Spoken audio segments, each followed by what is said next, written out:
Hello, and welcome everyone to Tales of Vardin on To Be Diced Adventures. We're so happy you're here for another chapter. I'm your Game Master, Chris Kinney.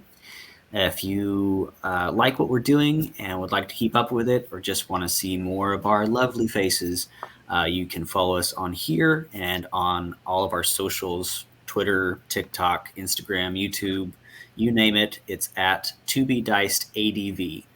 Um, Before we get started on tonight's adventure, let's take a look and see who we have the pleasure of playing with tonight. We'll start up with Matt. Kind of introduce yourself and anything else you'd like to include. No, moving on. No, I'm kidding. Hello, I'm Matt, also known as War Torn Knight out there on the interwebs in any and all forms. I, this evening, will have the pleasure of playing Godi Mimirson, Runecarver Wizard Goliath. And I am Michael St. Gregory. I am playing Solomon, the Hobgoblin Wizard of the Magisterium. Where can we find you, Michael? Oh, it's right there. Yeah. It's right over there. See that? There it is. Convenient. Hey guys, I'm also known as Diavel.cause on all forms of social media, predominantly active on TikTok. I will be playing Xenia, who's our half-orc with Drowish blood. He is our Beast's Master Ranger. Hi, I'm Isaac. I am playing Nagendra. You can find me on basically just TikTok and Instagram at Anonymous Cosplay. It's under there, wherever direction that is. But yeah. Yay. And hi, I'm Itsy Bixie Pixie on TikTok and on Instagram both. And I will be playing Ragna, our barbarian / paladin. Smash. Yeah, all the muscles. Preemptive and for all time. Taylor's not here, so someone's got to do it, right? Someone's got to yell smash for me. Someone's got to do it. I will Michael take is up the designated smasher tonight. Yep. All right. Amazing. We'll pass it on. Don't Google that term. So just Don't you're do not it. liable. Well, now that our introductions and announcements are over, Did you introduce yourself? time. Yeah. Yes, I Who did are at you? the very beginning. My dog was. I waiting go for me. first and then leave I was it trying to to get you. my dog to move. Regardless, I think it's time for everyone to get ready to be diced. Oh, yeah.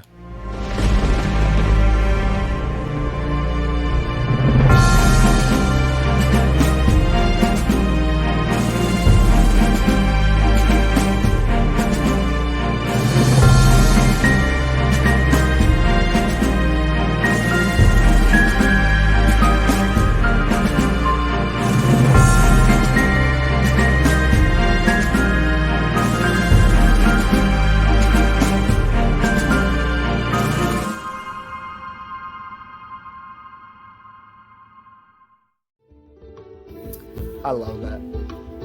Amazing. As always, It's so all of good. our stuff is run by Michael St. Gregory. Does an awesome job with the videos and the media and just That guy up there.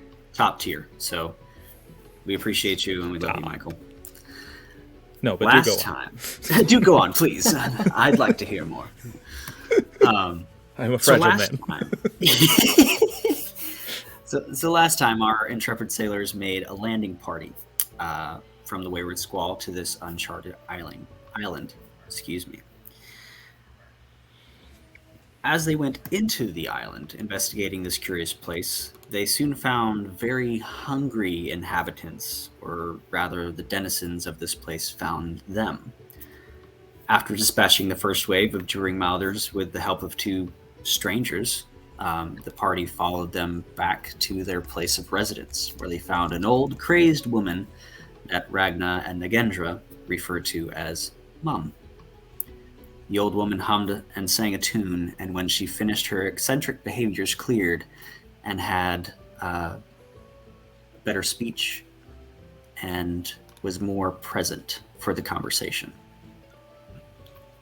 Xenia, upon hearing that it was near impossible, if not completely impossible, to leave the island, mounted her Kaipen and flew trying to find a way off this island.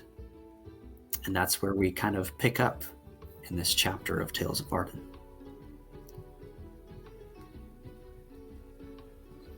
What are you all doing while Xenia flies off? I'm hurt.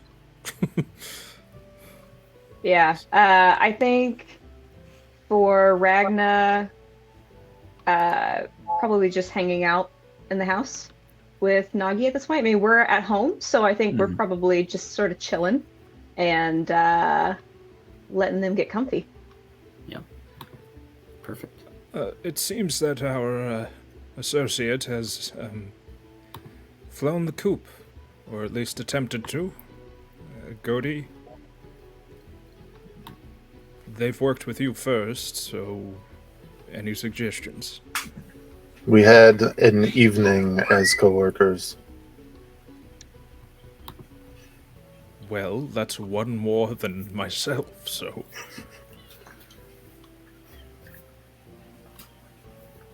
Do you suppose that they're coming back, is what I mean? Would you? Well, it's nigh on impossible. I could sense it from walking first thing onto this island. There's no Then you have your answer. Well, then I guess we just wait and hope that he doesn't mind us saying I told you so. At this point... Ragnar, was it? Do you have anything to drink? Solomon's just going to make himself very comfortable. We have tea. Yes, they're drinking a lot of tea. Are you meaning something of the tea variety or something stronger? As it is a certain scenario, I think something stronger might suffice at this moment. I have something for you. And Ragnar will sort of get up and go to the kitchen area, and she will pull out a mead that she has figured out how to make here on the island that she can get as close to home as possible. It's not exactly the real thing like her clan would make, but given the ingredients she can find, this is as good as she gets. And she just pulls out this big, like, moonshine-looking jug and a couple of glasses. She goes, here. Not as good as back home, but we'll put the air on your chest. Go ahead, try a sip. He's gonna Ragnar just take a whiff of it. Pours herself a bottle and like just chugs the little bit that she pours. And not wanting to be shown up. Do I have to do anything, Chris? Make a Constitution saving throw there. Oh, of course. I love it. I love it so much. Also, Chris, Nagi's 13. definitely over in the corner drinking from the bottle that they have found. Okay. So that's Like, a 15. like this, just watching them, just... Bitter swallow. Put it down. Goliaths. Damn good at their liquor. What can we say?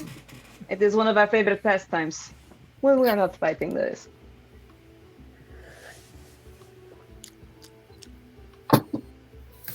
Nagendra, your mom calls over to you. How's your back, my dear? Still a little bit sore, but It's okay. Go get the salve and come here. Come here. runs over. So grab it, and usually you sit kind of down in front of her, facing away, but she makes you sit facing her this time as she gets close and begins to put this cream. And to the rest of you, if you're watching, the back of Nagendra's clothing is very loose-fitting and very open. But this is the first time that you've really seen this here. Where the shoulder blades are on any humanoid, there are two very large indentations that are covered in scar tissue that doesn't look cut. It looks ripped apart at one point or another and didn't heal very well. Nagendra, as you are having this salve applied, she whispers into your ear, "Do you think you can trust them?"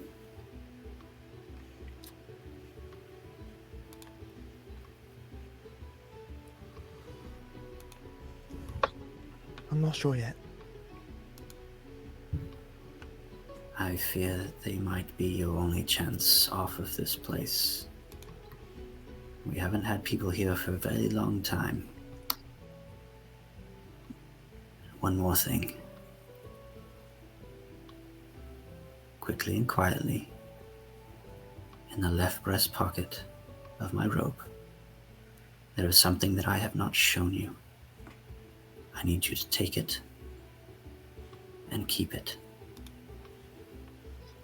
Will you do that for me? Yes. Right. And she just keeps applying. And Nagendra will reach up and try as quickly and nonchalantly as possible to grab this. Make a sleight of hand check for me. Secrets. If Here's one more friend. Ragna's hanging out at home and trying to entertain but paying attention to her family, does Ragna notice anything seems a little secretive about her family members?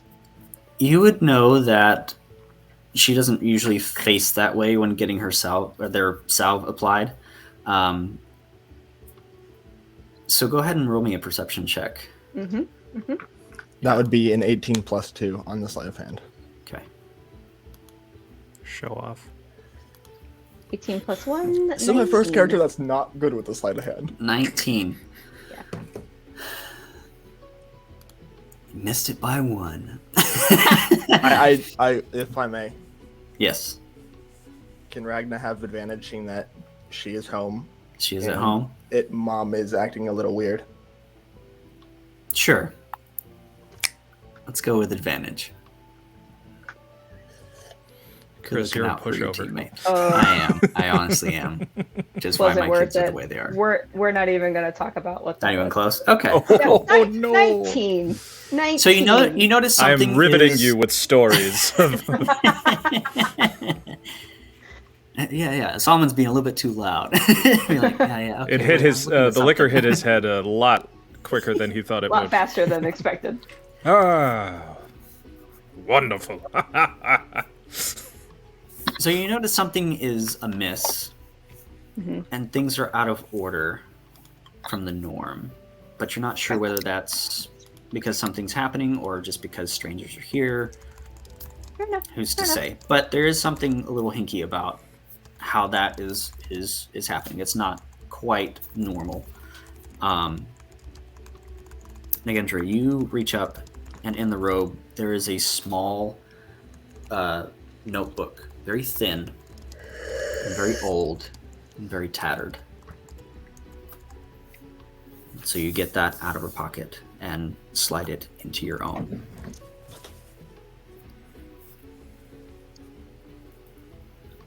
Ragna, you said you were heading out this morning. Did you find anything? Anything of interest? Either one of you? Ragna sort of looks around in her own head and thinks a minute. Rusty buckets there, some shipwreck there, Mouther over there, new people. I don't know if I remember anything particularly of note. I found Nagendra. this. Holds up like a little jug and just starts sipping from it again. What is that? I don't know. It smells like you. It smells like. Hand me that. What are you drinking? Lovely Takes worker, it. Chris. He takes it and sniffs it. Sniffs it one more time. See, I told you. It smells just like you. Where did you find this? When we were out looking, I found this too. Pulls out a sword. All polished up and clean. With a little bit of rust that they start scraping off. Oh, yeah. Yeah, we found that. Almost forgot about that. I'm not one for swords, you know, man. Neither am I. I like these. Think. Like, claws come out. This sword. She sets the flask in her lap. Hand it to me.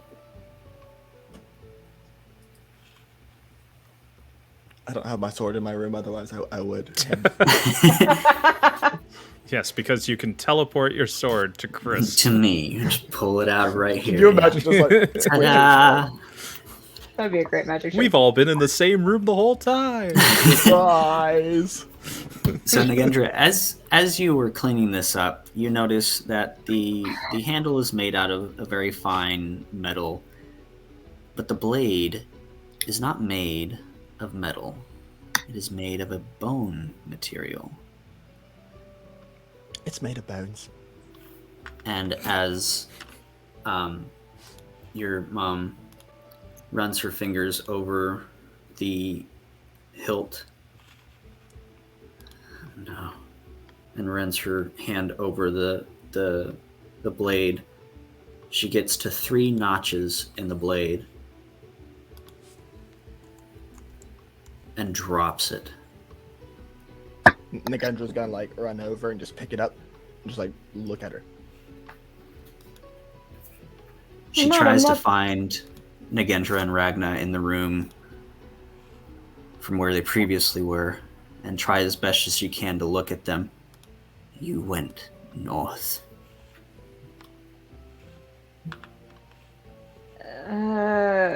Mom, before you Shimmies are behind Ragna. making a lot of assumptions, we didn't go that far north. I told you not to go north. The Mouthers are abundant there in the higher mountains. We wanted to blow something up. Well, I did. I take full responsibility. I was trying out a new technique. Nagi and I have been working on something. We needed. Oh, it's called the Nutcracker. We're not calling it the Nutcracker. Oh, Listen, God, it's the Nutcracker. just hang on a second, please. We went a little farther north, trying to find some stronger matters, but we didn't go that far north. I didn't take Nagi all the way. I killed all of them very quickly, very easily. I hoped. You did a good job. How many times have I told you the story of Captain Enoch? At least half a dozen. I mean, If I've not been here more. for 50 years, so I would say a lot. Quite a few. Flinches. Ragnar Are we just in starts earshot looking of all down. this? Yeah, you guys are all in the same deal.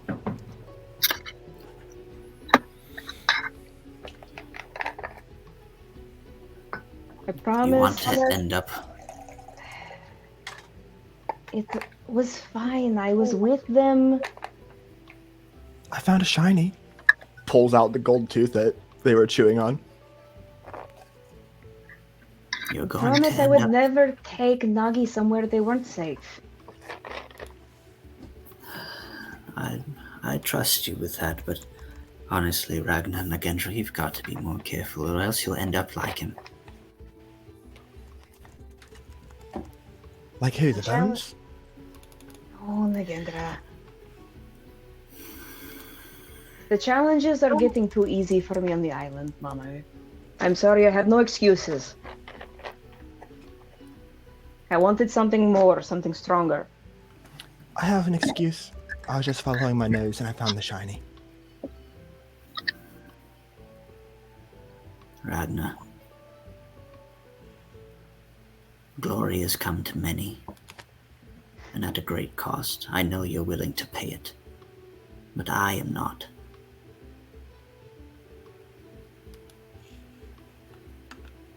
I understand, Mom. It's not like I'll ever And get my that's day. why I use Rutabaga instead of radish. Now, She did it again. I know. She yelled at us and then nothing's wrong. Every time, I swear. DM, Yes. At the mention of that captain, Mm-hmm. would anything ring a bell? Wow. Is it Same. more? Is it a common history, or is it something that may not be as well known? Isn't that the captain whose journal that we found, or is that a different one? That is a different one. That is James Hornswallow. This is the one that you found the journal to. Captain Enoch. Let's see. This would have been at least 60 years ago. Okay. So anyone in ports or things like that would know of the Prodigal Cherub, which was a merchant vessel. Things. And the captain of this vessel was Captain Enoch, a very well-known, kind gentleman that sailed the seas most of his life and was a very fine merchant, heralded from a family well-known in the area of Grancis, he's just a relative merchant family, just running the family business. So Enoch Trading Company would be their company that would be known to people in the ports.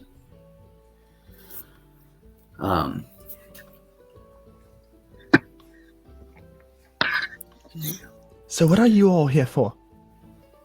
Just up on Ragnar's shoulder, head over, head tilted.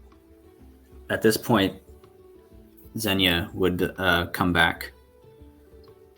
Oh, I told you, no escape. Try to be gentler, Nuggy, please. Well, if I crush their hopes and dreams now, they won't go through the stages of grief that you went through. Is that all you've taken out of the last 6 years? Yes. That's ridiculous. I mean, you look like you were going to jump that one time, just putting that out there. That's a private. Oh, sorry. There's an event just between you and me. Xenia returns, very stone-faced. His Kipling sort of just pops his head through and he's just dropping it. You can leave. It's not impossible, it's just very difficult. No physical force. It's like a battle of wills against the island itself. Ragnar will kind of perk up at this. What do you mean it's not impossible? Did you almost get away? So close. Wait, we can leave? So close. Ragnar will just sort of stand all the way up all of a sudden, almost knock Nagi off of her back and be like, damn it, I knew it was possible! All this time and I almost gave up. Nagi smacks her head off the ceiling. Ow, ow. Rude. Warn me next time. You flew. You were flying, yes? No, I didn't fly. I can't fly. Once upon a time, maybe. Ragnar will just sort of slowly sit back down, but be very much in her own thoughts.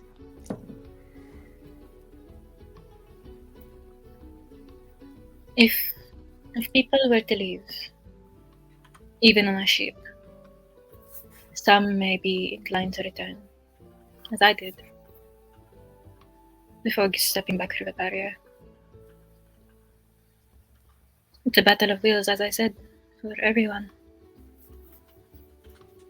Even if you succeed the first time, a few more miles out at sea, another battle of wheels, then another. Some may be prone to falling.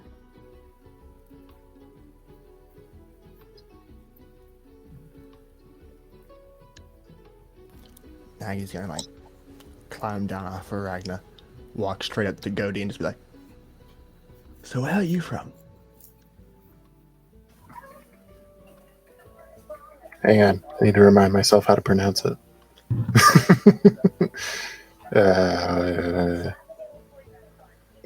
Just Yodi's been sitting at in whatever chair it was offered to him, holding whatever vessel was given to him, and slowly sipping it.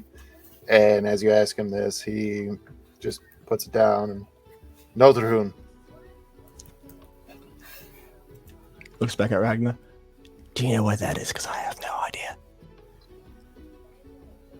Ragnar will sort of like still be stuck in her thoughts, looking more irritated by the second. Eh? Is that the place he's from? Do you know where it's at? Because I have no idea. I was just like thrown here out of nowhere. I wasn't listening.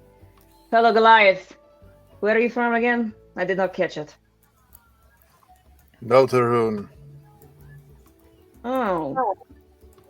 Nothrun. She'll sort of lean in towards Nagi. They're very boring. So no beef. I can't kill him? Trust me, it wouldn't be worth it. We talk about them all the time. I don't know. He looks kind of scary. Trust me, they're not that scary. Can Not you as read scary this? as us. Holds open a book in front of your face. Right in front of Goaty's face. He just kind of backs up a little, squints for a moment. His Majesty Lord DM, can I read it? What are you holding up there, Nagedra? The legacy. You said I could read it, but Ragnar couldn't. If I remember correctly. Yes, you can read it. I like how things are clicking for Chris in his head real quick, like, oh yes. Now I did remember. say This was a that. long time ago. It was, I think, our first session. Mine, yours, and Pixie's.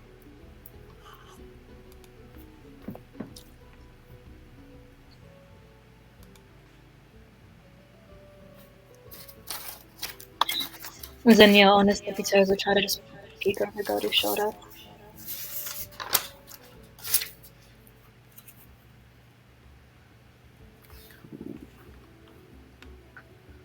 So, can you read it?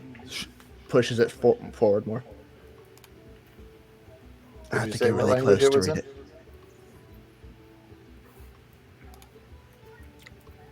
I don't remember what language he said it was, but we're about to find out. If I can. Well, I mean, it'd probably be very easy to say right off the bat if it is either in common or giant or something else. Something else. It's something else, yes. If it is something else, then, after blinking a few times, Cody would just focus for a moment and then draw his fingers over his eyes, and a little shimmer would go across him as he casts Comprehend Languages on himself. So now I can read it no matter what it is. Biddy. Is it any one of these languages, which I will send you now? Nagedra, remind me, because I can't find where that was. You said it was a language before common, known as legacy or something. It's pretty much an ancient form of what is it pregenitated, right? I don't know. Whatever came before common. Predated. Yeah, predated the traditional common. So with understanding of common and kind of the pre languages that came with that, it's essentially that.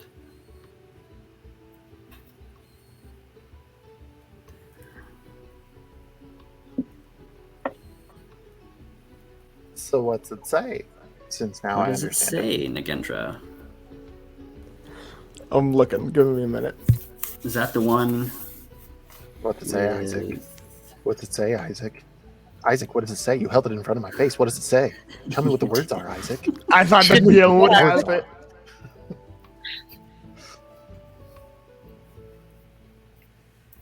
I'm looking. Give me a minute. 9, Talk amongst yourselves. 58, 57, 56. All right, I'm done.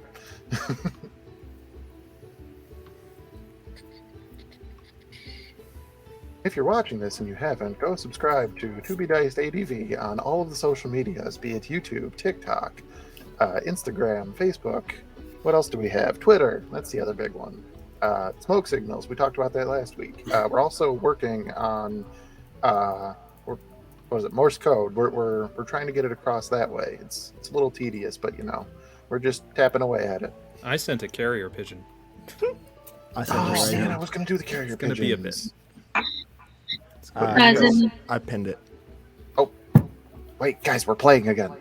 then I will also catch up and say, I also saw the other man, the pirate, heading back towards the ship when I was flying over. I assume he's feeling okay? He took off by himself? That was stupid. Well, he's dead. No, he was heading back towards the ship. I don't know. Maybe didn't quite have his land legs. He's dead. Again, he is stupid. Dead and stupid. Can dead people be stupid? Stupid and dead. So The you all dead can do hear. nothing. You all hear over off in the corner, Grendel. What is this Uzi thing here? And Oh no. your mom will kind of turn around and go, Oh, that's the beetle jelly. and before she can say, please don't touch it, she goes, oh, my dad loved to make jellies, and swipes it and Oh no. eats it. You see, as soon as her hand comes out, her whole body freezes up. Oh, She's paralyzed now. I did that once. Oh, Ragnar looks will like just she sort of took a swing look- of it. I did that once. It was no fun. Something week, is Mom? wrong. Something is wrong. This is not right. And she'll look at Yes. Solomon. Clearly, something is wrong. Solomon. This cannot be the strongest member of your party. She is passed out on the floor after eating jelly. No, she is absolutely the strongest, but that does not mean she is the brightest. I think you lied to me. I think it's him. Points right at Cody. It's the You quiet just ones. want you me to don't fight want. someone else, Isaac. Excuse me, ma'am. It's payback. I have only just met this party under professional circumstances, of which I am monitoring them and keeping them under my supervision. I am learning day by day what it is they can and cannot do, and clearly this one cannot hold their jelly. Ragnar will just sort of slowly stand up to her full height and put her hands on her hips. That face. Do you know what my clan does to liars? Solomon. I'm well versed in Goliath culture, from what I've studied. Why? Are you threatening me? Maggie walks up to Ragnar. Can I kill him? Please. I'm thinking on it. Okay. Sits down and just starts rocking. Solomon has Don't- very carefully just puffed out his chest a little bit. Oh, I think I saw that bird thing do that one time. We had him for dinner. I suggest we don't lie to me again when I ask a question. In my I culture, we're cannot very lie direct. if I do not am unable to I have provide not information finished that I am unaware of. speaking. I- You're speaking to the eldest of Svala. He fucked up. Nagendra, stay out of the My way. most gracious and humble apologies. I shall become more aware of these individuals. Well, and that make sure presents that me no- with a problem. Who is the strongest in this party then? It's probably the other Goliath, for fuck's sake. He just walks Cody away hasn't because even he looked up can't from the handle book. this kind of conversation. Jody's still flipping through pages of the book and hasn't even looked up, even though two other people have been like, he's definitely the strongest. He's just flipping away. It's the quiet ones you gotta watch out for. That's why Mum's fine. She talks all the time. She did it almost snap my neck once. I remember that. Back when you were new. Mhm. Ragnar won't say anything, but she'll sort of slowly sit back down and just watch Gody carefully. I'm not surprised it would be one of my other countrymen. Even though they themselves are quite boring where he's from, he's still a Goliath. Nagi's gonna walk up and smell Gody. You would get a strange mix, overpowering of seawater, like the salt spray, but behind that, pine forest. Chris, would I be able to smell magic on him? So That I as can't you tell you. kind of go over there and kind of you get closer and you start to get that taste in the back of your mouth. Please, Isaac, never make that noise again.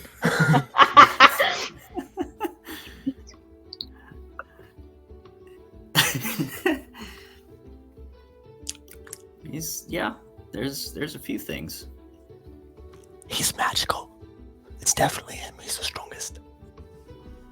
Yes, I understand that. He's covered in runes and reading a magic book. Again, I understand where he's from. Can I blow He's him up? not mysterious to me. No! I- I'm going to fight him later.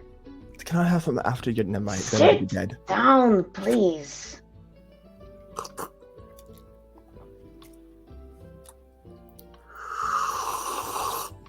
The old woman is just sitting in her rocker, listening to all this, kind of just fiddling with the little carved stone that hangs around her neck.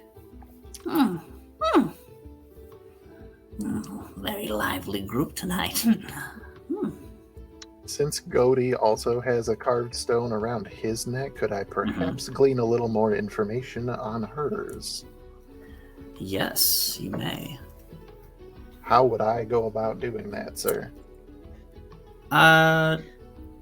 Do you ask to see it, No, or just from where you're at? just from where I'm at. Okay. Roll me an Arcana check for me. Ooh, I'm good at those. 23. 23. The stone looks jagged on one side and very crisp, clean edges on the other. It's covered in lines and circles that abruptly end. Looking at this a little bit more, it looks more like a piece of metal than it does stone.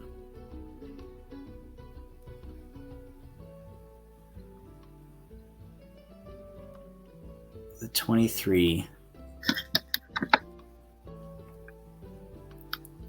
These aren't languages.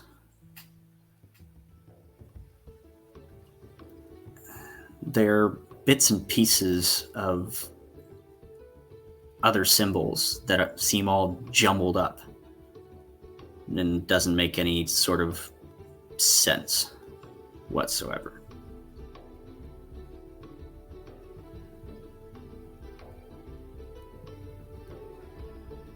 Goes back to reading. I'm going to send you a message on my thoughts.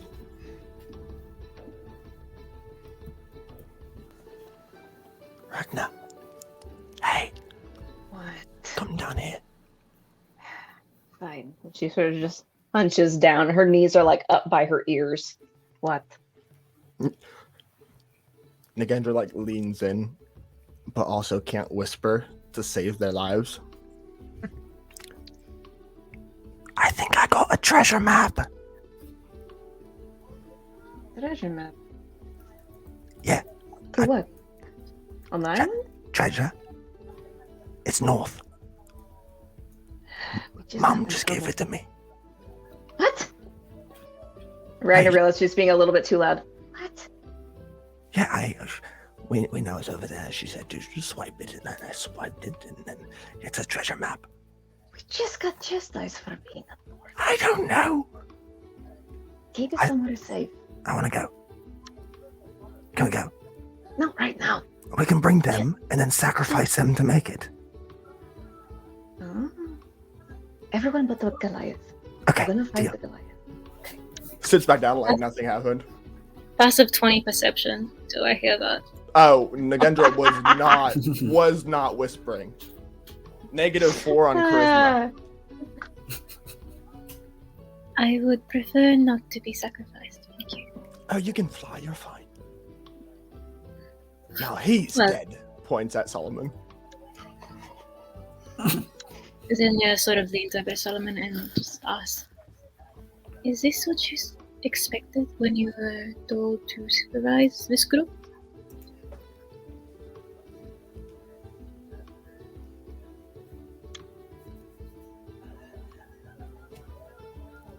Oh, I think he had some of the jelly.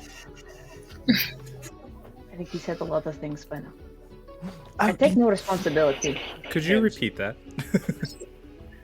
Is this what you expected when you were asked to supervise this group? You seem No. a little bit... Simply put, no. I was hoping to lead an excursion upon the request of the captain, as they had told us to look into this island. I was not expecting for understanding jelly procedures or something sniffing others. The jelly between should you wear and off me, in about 36 hours. It's not that long. Xenia, between you and me, and I just kind of pull him to the side. I don't quite trust them. Nagendra gets up and just walks over between you two. Hello, Hello, what are you? I am me. Something with a very good predator drive, I must say. Quite strong. It's very impressive for your size. Thank you. I Nagendra apologize is for very my impressive abruptness. indeed. And Nagendra will just sort of Ragnar will pick up Nagendra by the shirt and just sort of bring them back and over Ragnar's back. Oh, Ragnar, try Nagendra this. is Nagendra. And you're related? Oh, Do no, we look like we have a family resemblance to you? I found her. There are many mysteries still of this world that I am uncovering. This is a adopted blended family. Sorry you're not more progressive. I adopted her. Then you're just like nodding. Yes, progressive families. Yes. Hmm. For perhaps the first time, anybody who's paying attention could see Goaty smirk. Can I roll for that?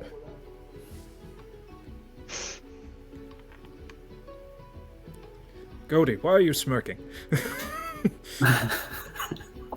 Wait, he smiled? Did I miss There, it? now Can everyone you smile knows. again? Wrong way. Goaty's just going to shake his head and Something funny? Something you'd like to share with the rest of us?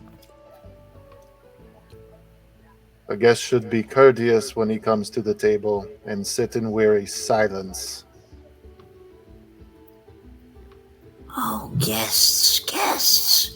Oh, are any of you hurt from being out there with the mouthers? I have some healing potions upon that shelf. Oh, wait, no, wait. Yes, No, please. that's please. the Talmerin route. Yes, the healing please. potions are over there. Just like scurrying through, like You know what's where this- the this- healing potions are, Nagendra. yes. Get them some. Is it this I one? was They're gonna say, unlabeled. Nagendra, go What do I help, do? Mom.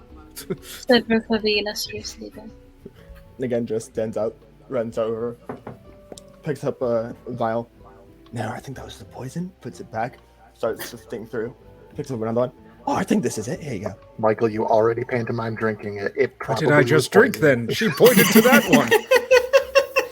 I mean, I did say I was gonna blow you up. But she so- pointed to that one when was speaking about. Is there a random potion generator that we can Actually, use no, right no. I actually have I it have pinned. one. Give me a minute.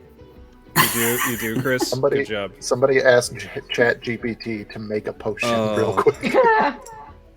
Here's the thing. I knew this was going to happen. I welcome the knew this was madness. gonna happen. I would have done the same Could be thing. the potion version of the blue mushrooms from the other campaign, because I have that in Oh, my head no. already. Unlabeled potion generator. Can Roll I, me Alright, a Chris, D10. give me what you got. Chris, Go, Isaac. can I ask a question? Yeah. I have a list of the potions that I'm able to make from the ingredients we find on this island. Can I just like roll and make him do a save for one of these? Have him roll. How many are there? There's 1, 2, 792. This is Isaac 3, trying to kill me. 4. So roll a d4. All right. You're going to 1, regret 2, this, 3, Isaac. 4. That's a 4. Yes. What happens? What happens? Make a Constitution saving throw. Oh, god damn it. What's the DC there? Oh, Lord. 14. Before you say anything about the effect, Goaty is still not going to let you live this down. 15. I love this already. Ah, damn it. You succeeded. But Okay. a Constitution saving throw or become sleepy movement have disadvantage on attack rolls and dexterity saving throws. On a second fail of the Constitution saving throw, the creature falls prone and asleep for 1d4 hours. So later I'm going to have to check again? Or is it just if I failed the first time? If you Just fail the if you fail first the one, first time. then you have Okay. to succeed or fail on the second one. You're going to see his face kind of get like that little like hazy just when you're trying to fight off sleep. It just yeah, the eye twitches a little like no. You would have been hallucinating. What Too. was in there?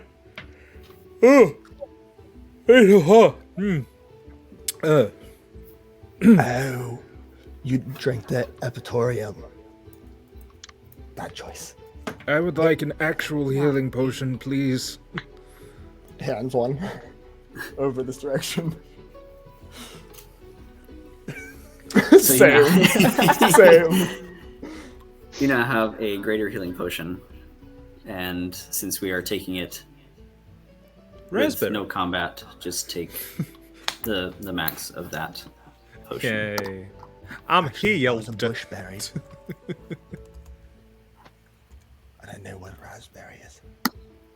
Ragnar, what's a raspberry? It's a type of fruit on the continent. Actually, you know what? Maybe I could be using something too. Honestly, that one that got my shoulder actually still kind of stings. Grabs another one. There you go.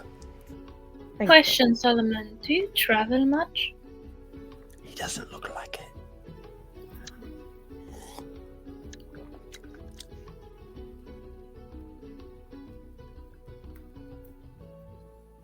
I don't think he heard you. I think he's Solomon. still sleepy. Oh, Sorry, it Go. froze on me. See, It's I'm not okay, the only it's one who just can have sleepy tech potion. issues. question. Do you Yes. travel much? Yes, it's part of my professional. Yes, it's part of my job. In the wilds and not from city to township? I cannot disclose where my actions take me. That's a no. I feel like you would be safest behind my closed doors in the library of the Northwest. It's okay. Just curious. Solomon's eye twitches involuntarily, knowing that he cannot say anything. Yes, the library. Wonderful. Solomon, try this. But he is just shaking his head as he's reading this book that I am still waiting for lore on. Isaac. I told Chris I pinned it in the group chat. You pinned it and you could have just read it. Well, I didn't know what to disclose, what not to disclose. I'm reading it. He's reading it. He's got time. So this, I have it there. This appears to be one of Captain Edoc's journals. And as you're reading it, you're realizing that this is all research and lore on Lord Calibran,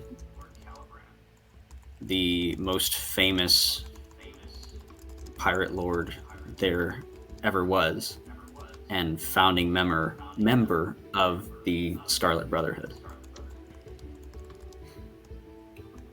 There's old parchment in it and the faded letters. And a few things that stand out to you are these two stanzas on two different pages. A sealed fate, an open gate, A path awaits for those who wake, with eyes for riches' sake. To those who seek and undo the seals three, ahead your trove of splendor, your doom before you, enter.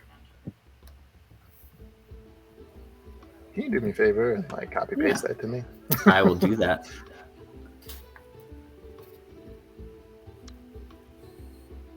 So that's what was in that particular journal. A lot of it is faded, but those are the pieces that are the most put together in that.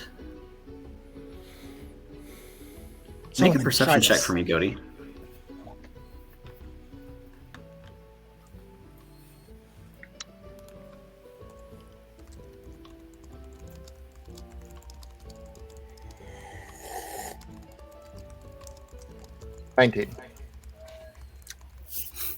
You look around and you notice that there are other books on a small shelf in this hovel that are very similar in age to this particular journal.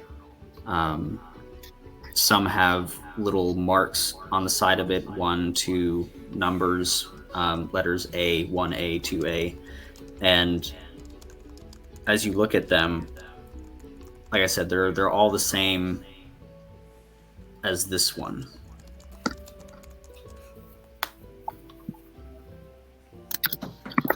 Oh, do you want a book? When Goaty finishes, now that Nagi has offered, Goaty would look down to him and just, yes, please. Grabs all the books, walks over. Which one do you want? The first one. We'll start at the beginning. I'll help you, there, little one. Come here. That's just. I have it.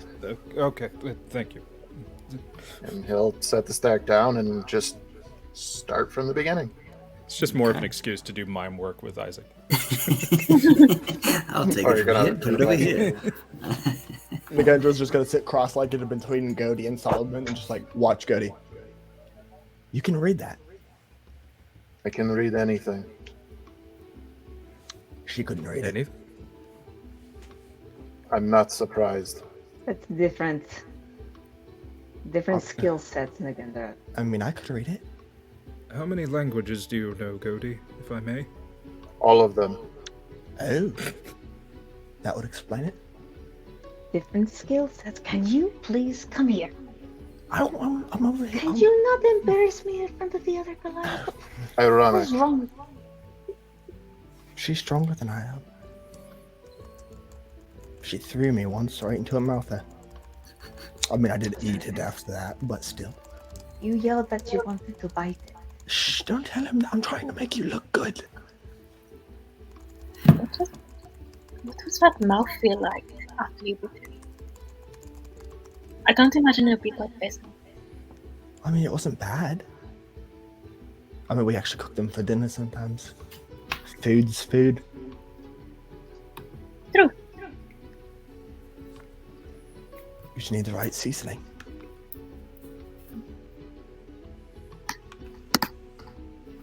So, Goaty, as you are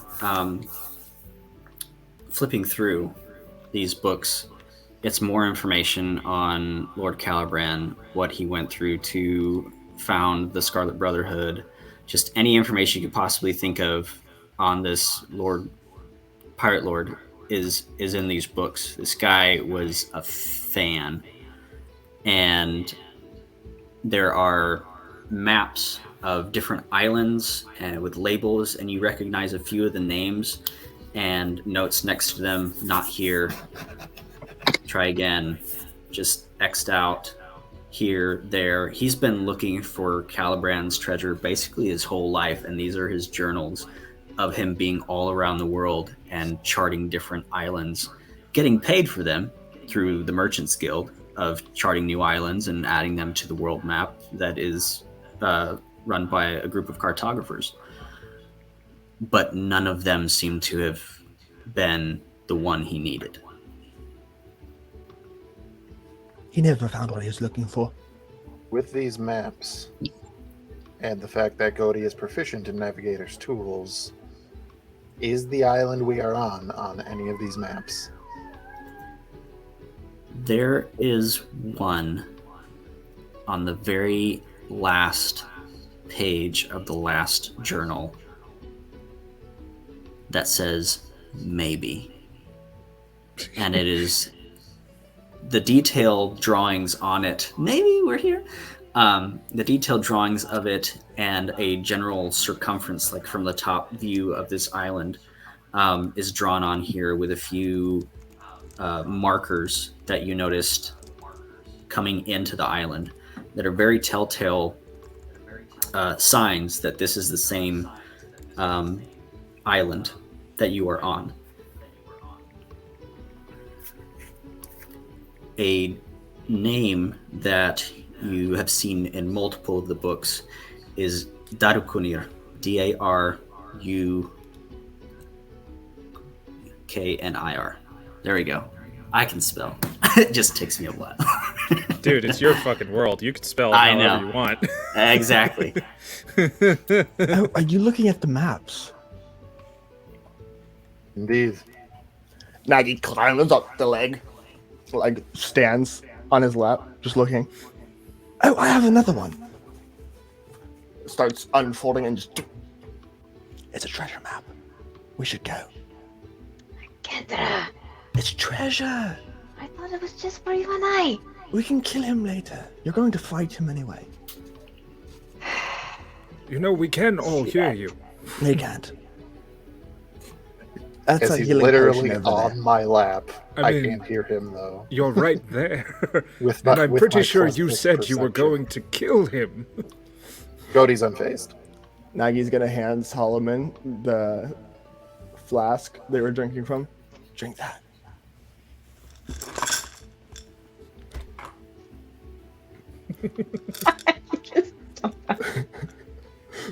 Yeah, This whole What did campaign you is just drink? to plug Chris's glasses and stuff. I mean, seriously, look at this minute. We find No. the missing treasure, and it's filled with just the best pottery, all stamped Claybeard Studios. It is the Pottery first ever friend. D&D infomercial for another person. A 3-hour-long one. Can't be the first No. D&D infomercial. There had to have been some There had to be. Yeah, that's somewhere true. in somebody's Oh my gosh. basement in the middle of Colorado. Mhm. Hey, Chris. What did Solomon just drink? Oh, god damn it, I should have asked.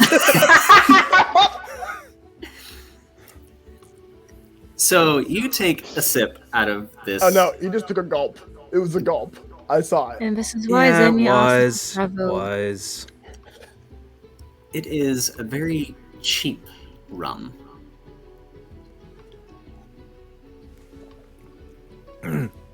Well, that's something. It never gets empty. Turns it over and just lets it start dumping. It just keeps going. Cody just Isn't there something moves to be your said arm to the- about? so that it's not dumping on my leg. May I Isn't see there that something jug? to be said about not accepting drinks from strangers, especially strangers who you don't trust? It's part of hobgoblin culture. We cannot deny that part of it. It was good. May I see that jug? Is it part of Hobgoblin culture? Is it part of hobgoblin culture? It's part of Hand 'em my now. hobgoblin culture, goddammit. In this world, fuck yeah, it is. Listen, Chris can agree or disagree, and you can know if I'm bullshitting or not. But for me, I will not turn down a drink. There you go. I don't trust them. Yeah, Let me drink it's this so- poison. Looking at the jug, it does what the I job. recognize with this particular type of item being the company I keep you familiar. Yeah. Yeah, it's a very, very simple enchantment, and it's all over the place. This is flask. an alchemy jug, isn't it? Or some version of. I don't know. Well, I I know just you drink from don't it. know, and that's not. I don't mean that in a condescending tone. And yes, I know everything I say sounds like it's in a condescending tone. It's He very has a goatee when he says displeasant, that. Ragnar, what does condescending mean? It means his disposition is incredibly displeasant. Can I blow him up? Yes, exactly. You have a very interesting magical item here. I There smelt are it out. I There are followed my larger nose. versions of it that I have seen. Jugs, even, jug size, or casks. Very large wooden barrels. They're enchanted, essentially, There's to... barrels. Yes, Whole yes. barrels. Imagine an entire barrel full of endless rum. But if it's endless, would not a single Nagendra, cup you don't suffice? even drink it. I was just drinking. Sometimes It's just like... Not seriously. the enchantment can Nothing ever sometimes seems get a to bit happen to you. haywire, and just... It's more of a preference thing. I The other suppose. one's talking. What? Never mind. Looking directly at Xenia. Regardless, Zenny looking back at you. you have a very special item here, and I would not lose it. Mine. Would just like to point out that he called Xenia, who we found out is 5'6", the tiny one. Well, everyone else is like 6 foot. I mean, I'm only 4'7". It's all a matter of perspective. Yeah. Mm.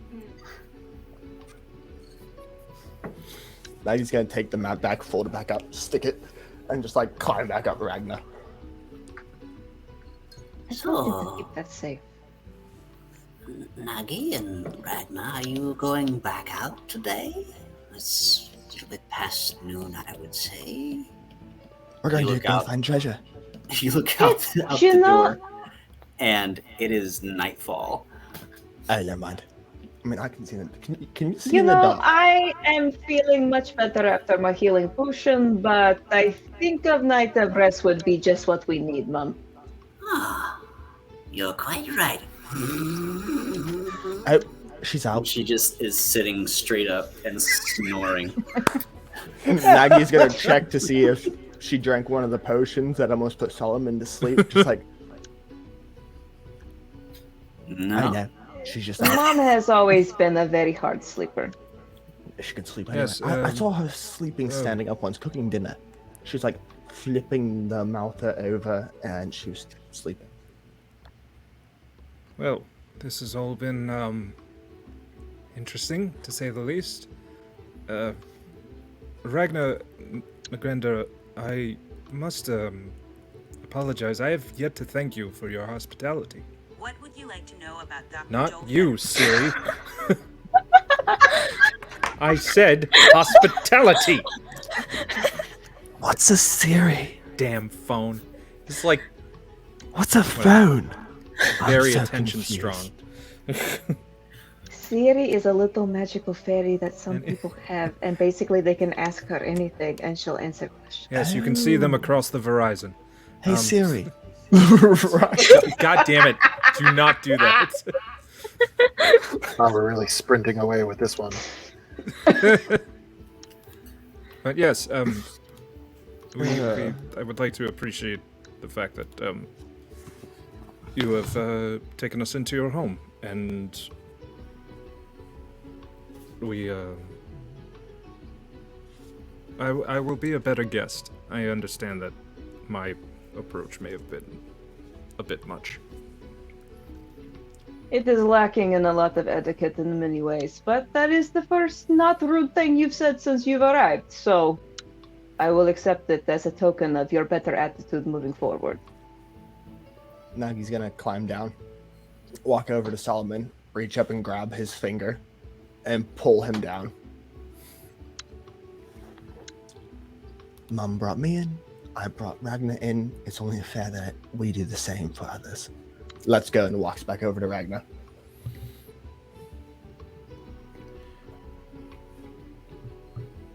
Is Mama still standing and snoring?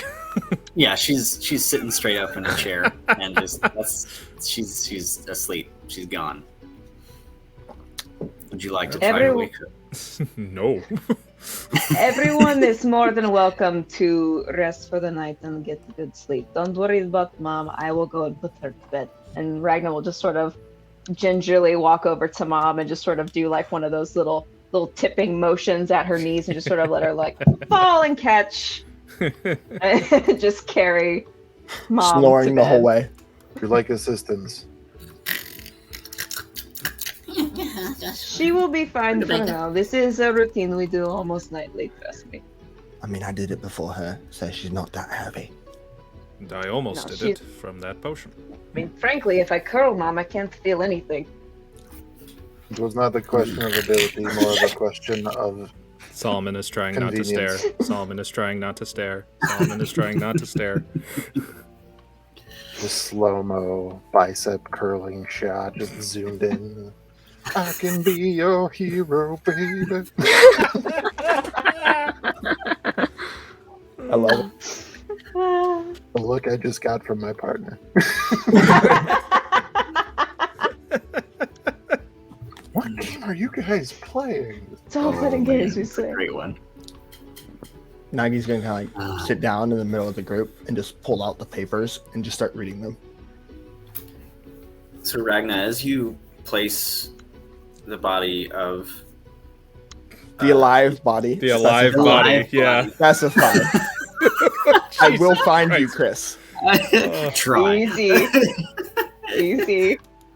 You place her in bed, cover up and tuck her in, and she curls up with her knees to her chest. Okay, she's still alive. Yes.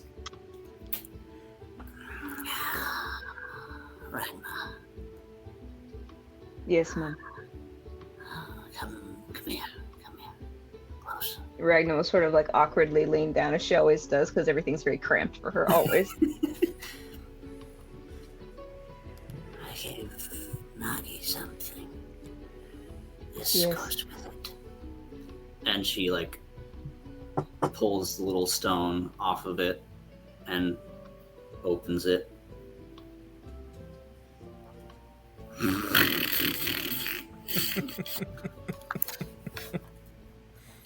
Hey. Ragna will sort of have a bit of a jog in memory, and she'll sort of look at Kite's stone and be like, "Oh yeah." She'll reach down into her pocket and pull out another little stone. I forgot I found this. Matt's eyebrows. Didn't seem important at the time. Chris, do I notice any commonalities or similarities between the two stones? They are extremely similar. Same markings, same texture. Jagged on one side and smooth and angular sides on the other. Do I recognize the markings as anything? Not as Like seeing them anything up in close? particular. Seeing them up close, they're not language. They're simply lines and circles in concentric areas around it. Ragnar will sort of look over them both, look down at Mom. Crap, I couldn't have done this at the worst time. You know what? We're going to tuck this away for a while. And she'll just sort of put the two together and sort of, this time she'll actually tuck them down behind her breastplate and into her shirt for safekeeping and keep them around. Really? Taylor's not Behind here. her He breast. didn't- That's Really? true. Taylor's not Have you here. met us? Taylor's not here. Met us?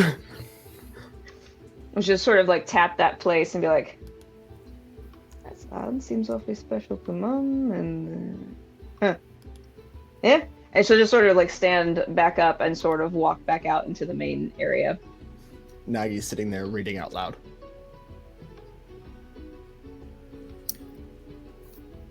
If the rest of you don't want to do anything in particular tonight, we'll count it a long rest. But Gody, yes, you have something. The only thing that I will make sure that I do is make sure that Grendel is in a relaxed position. You go to move her body, and it is very rigid in a paralyzed state, but you do manage to get her propped up in a more comfortable position. Thank you very much.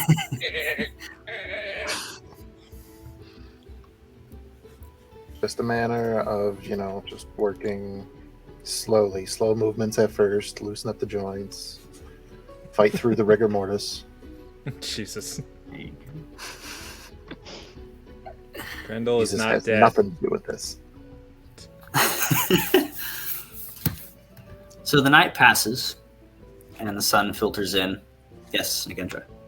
Nagendra's gonna tuck the papers and map away, and Mhm. they're gonna go outside and climb a tree and just sit in it and watch the stars. Because it reminds them of home. Cody will spend the rest of the evening reading these journals because he is a sponge for this kind of information. Perfect. The night passes, and the early morning sun filters through the small cracks in the wooden hovel through a semblance of windows that are there. You all gain a long rest. So go ahead and mark those down. And as you each get up and about for the day, it is yours to do with as you wish.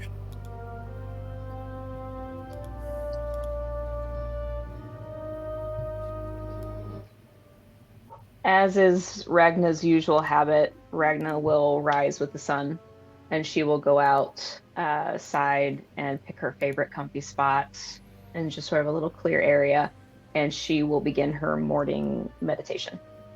You will see Nagy in a tree right up above you. Because they know that you're there every morning, so they'll, every once in a while, sleep up there. Just like limbs hanging out of a branch. When Solomon wakes up, he's going to check on Godi to see if they've been up all night. But he would have rested. They just tap on the door. Cody has laid out a cloth on the floor, and you can see him holding a handful of runes in his hand. And just, yes. I just wanted to see how you were doing and how the reading session went. Useless. You know what I admire about you? No. You get right to the point. But I have no time to waste. I have to ask you a question. If you must. I am an inquisitor. It is my nature.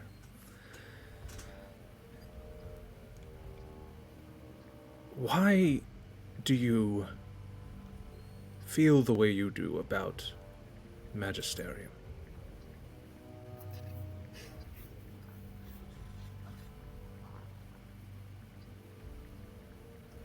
Describe to me your talents.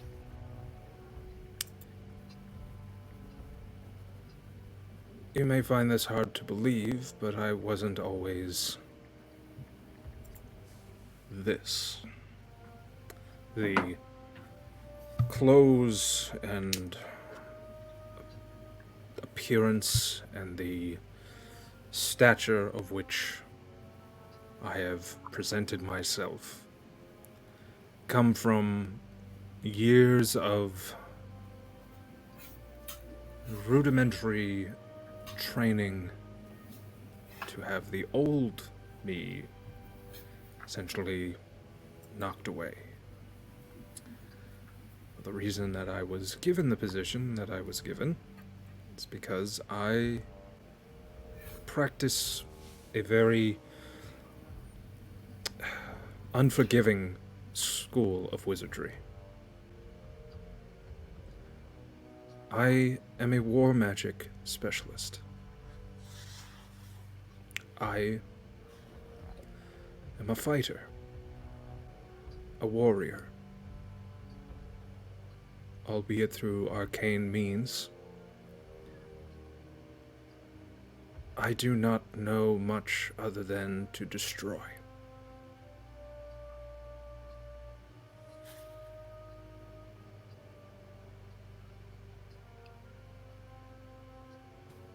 But that was my past.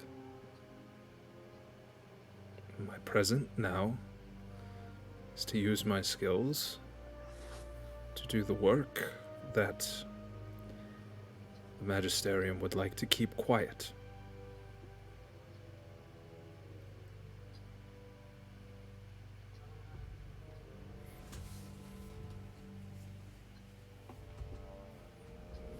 As this conversation has been happening, Godi has been listening, but also pondering a question. And as he is wondering if we will make it off of this island today, he will finish ritual casting augury for this morning as he casts his runes.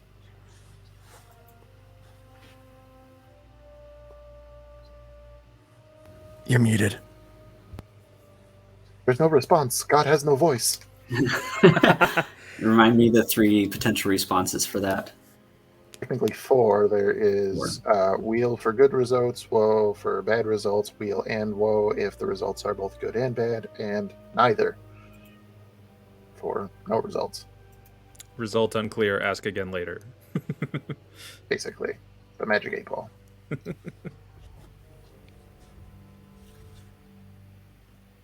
Wheel turns up.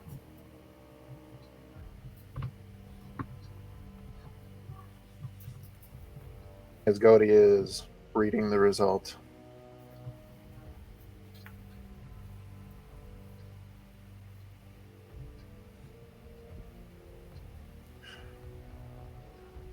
he'll scoop up the runes, put them in his bag, very carefully fold up the cloth that he uses, and as he's putting it away, stand up. Godi is officially 6'8", but he has terrible posture, so he's almost eye to eye with Solomon. And he looks at him and he says, "It does not matter if it wishes to heal the injured. A hammer is still a hammer."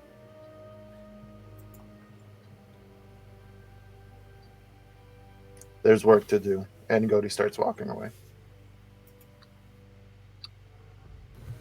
Damn. Solomon will follow a few footsteps after, and he shakes off that little knock to his pride.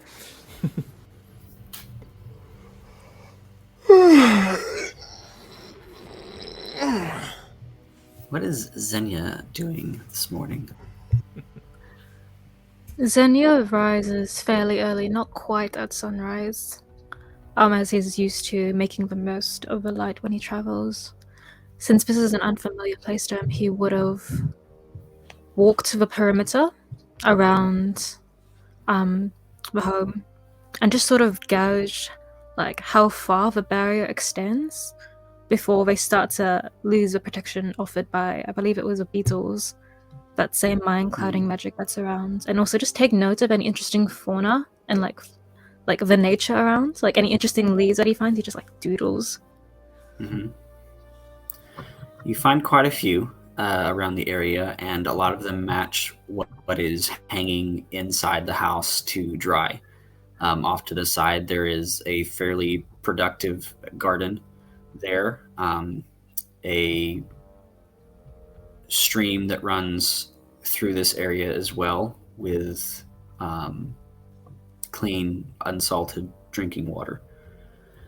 The perimeter around the shack is approximately 125, 150 feet from the center point of the main cocoon of beetles in either direction. The back of the house is butted up against this large outcropping of straight, sheer rock. And then a little plateau above it that continues if you were to climb up there and go another 100 feet in that. So it's just this massive radius, and inside of this place is everything that they've really needed. A little place for washing up, a little place for cooking and different things around. He turns to his companion and grabs it. He's like, "Dozer, come here. Come." And he holds him by the face. "You cannot eat the beetles. Okay? These are good beetles. You cannot eat the beetles. You cannot eat the little one either. I know you don't want to eat. They are quite fascinating. But don't eat the beetles. Okay. As you say that, you see like a movement in the corner of your eye, and you just see Nagi stretching on the top of a tree. Good morning. Good morning. I don't Ragna want to get up. will Ragna will lift her head as she's been sitting with her legs crossed and her hands in her lap. Are you Good finally morning, done? Good morning, and I can see that everyone is starting to wake up. And you know how long this takes. The same amount of time every morning. And I'm always bored in that time every morning. You're asleep. Bored. Asleep! Sleeping bored. I sleep when I'm bored. Anyway, there are things to do. Get out of the tree. And Slides down the tree. Ragna will start to stand up and approach Xenia. As you're walking, Nagi climbs up your back and just sits on your shoulders. Hands on your head. We are hoping that you slept well, yes? We did. Thank you for the Good. hospitality. It's nice to have a Absolutely. roof and warmth every now and then. It is indeed in a place like this.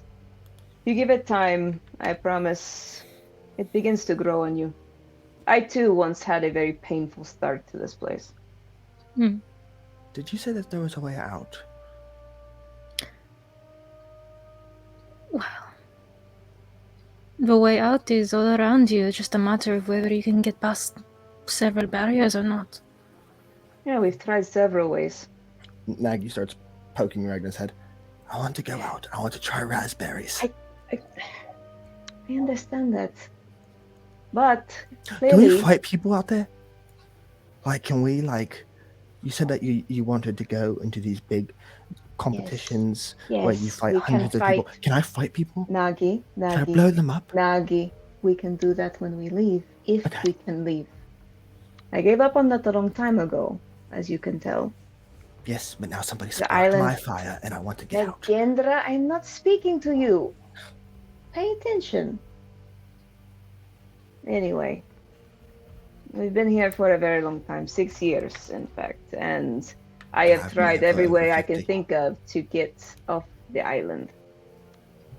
Granted, I didn't have something that could fly, but every time I have tried, it is impossible to do. And try I have. Trust me, I don't give up easily. She roped together sea turtles with her back hair. Sea turtles. Isaac! At this point, Solomon Damn and it. Bodhi have joined you. Sea turtles. Isaac, you're grounded. I had to. Damn it! I was in the zone! It's fine. I believe you. You'll find that very few things are quite so impossible if only you had the right resources to make them so. It would be wrong of me to just give up. You can't do that, not when you're in a place like this. It's not right, you know? Tried not to give up, but it was a trial unlike any I have ever experienced in all of my training. But I would like to think of it more as acceptance and home, you know. And she sort of reaches up her hand and scratches Nagi on the head. There have been good memories here as well, but I can say with a lot of confidence, and I am in fact very confident. Brute You're a force treasure map has now. never been. Yes, I know. Oh, yes, we know. We don't have guests very often, but we really gotta work on your interruptions. Anyway, I can tell you for sure brute force does not work. I've tried it every way I can think of. Willed myself to leave, nothing. I'm curious. How did you get so far away before you had to come back? My will to leave was stronger than what compelled me to stay. For a time. I don't think I would last long if I was forced to stay in such a small island. It is not in my nature to stay. At least we can kill things. Agreed. It is not in my nature either. Hmm. My I mission thought you in said life you agreed was with the killing things. Well, good morning, everyone. Oh no, it's him. So, Good morning. I believe, Ragnar, you will be leading us in this excursion? For treasure? Are we going for the treasure? Starts hitting your head. The treasure. Intending. Kendra, I know. Ragnar will stand up very tall and put her hands on her hips again. Mom! Seeing as how I've been here the longest compared to all of you, second only to third. Second only to I Nagi can't is. count, but I can count 3. Okay. Anyway, I will lead you to where you need to go. Mom, you're awake, yes? Yes, I have your satchel here. Are you leaving already? I believe so, though I have a quick question for you, and she'll sort of walk towards. All of you, if you could stay here for a while, stretch your legs. It is a long journey. Do some jumping jacks or something. Mom, come here for a minute. Who Miss Jack? And she'll sort of lean down towards Kite, and she'll reach into her behind her breastplate. Mom, I forgot to tell you. Nagi leans in. I didn't think too much of it at the time. I already had one of these. Oh, I didn't. She reaches down and goes, well, it was about time that you got one. That's not a good time to ask Mom questions. Do I get one? Oh, I don't have any more. I just had the one. I'm That's sorry. not fair. Maybe you could look for one today. Then you'll get your own. I'm going to look for one. Starts looking around. Job. Legendra, I'll share with you if we can't find you one. For now, we'll Okay. figure out what these do later. Well, there's one of each for you and your friends. Yes, there should be one of each for all of you. And use them sparingly, like I told you to. And you should be fine. We'll see you at dinner, my dear. What do you mean one for everyone, Mom? You gave me 2. Well, I had one. You gave me another one. Now I have 2. There's more than 2 of us here. You really need to learn how to count, Ragnar. I'm talking about the flasks. The little flasks that help your brain not go buzz all the time. Nagi pulls out a satchel. I got them right here. Oh. I didn't know we had those. We Fair enough, Mom. we have to take them every time we go out to kill the Malthus. It's so the handy thingy doesn't happen. Well, it's all in second nature to me. I don't even think about it anymore. I say we don't give one to Solomon. Maybe he'll explode. That's not a bad idea. What did I do? I get tired of his attitude. Anyway.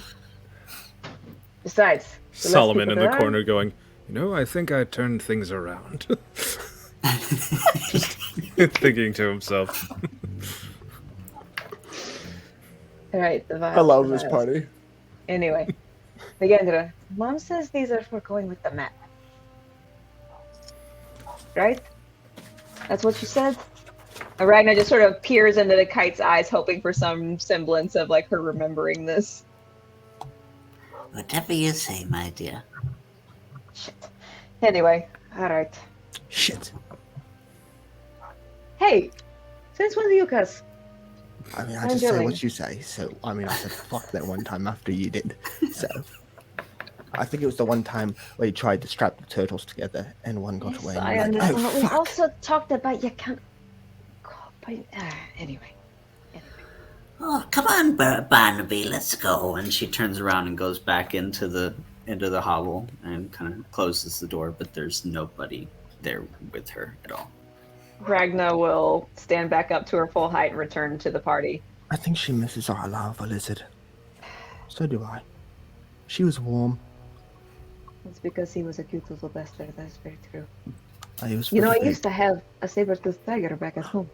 What? Anyway. What's a saber-toothed tiger? It's like a mouther. You know, not far off, but much cuter and much softer, and will kill things for you if you can train it. Ooh, Anyway, And has big teeth. I want one. I'll try to get you one. Anyway, Nagi's Yes, chewing on a lead the stick. way, Ragnar. we have our things, and Nagendra, you have your map? All right, open it up. Let's go. And Ragnar will Cody is just sort of bringing lead all of ahead. the journals unless anybody stops him. And Solomon will kindly just take the map and turn it in the right proper direction. Oh. There you are, dear friend. That makes there a lot you more. are. That makes more It's much sense. easier that way. So as you're looking at this map, Nagendra, you are reading over some of the notes on some of the corners and things like that. And one of them says, towards the highest peak, climb the treacherous steps. And as you look on the map, there is a mountain range, and it is labeled Treacherous Steps on it. As they're looking, they're just gonna like tilt it. I think this says treacherous steps. When I was doing that first initial scout of the island, did I notice that area? Like flying around it? Yeah. It juts out of the middle of this island and increasing higher peaks in kind of a step formation. Right before the highest peak, there is a larger plateau. And as you're looking at it, Nagendra, you see that plateau labeled on here with a with some letters and a little bit of a drawing on there that says Hangman's Cove.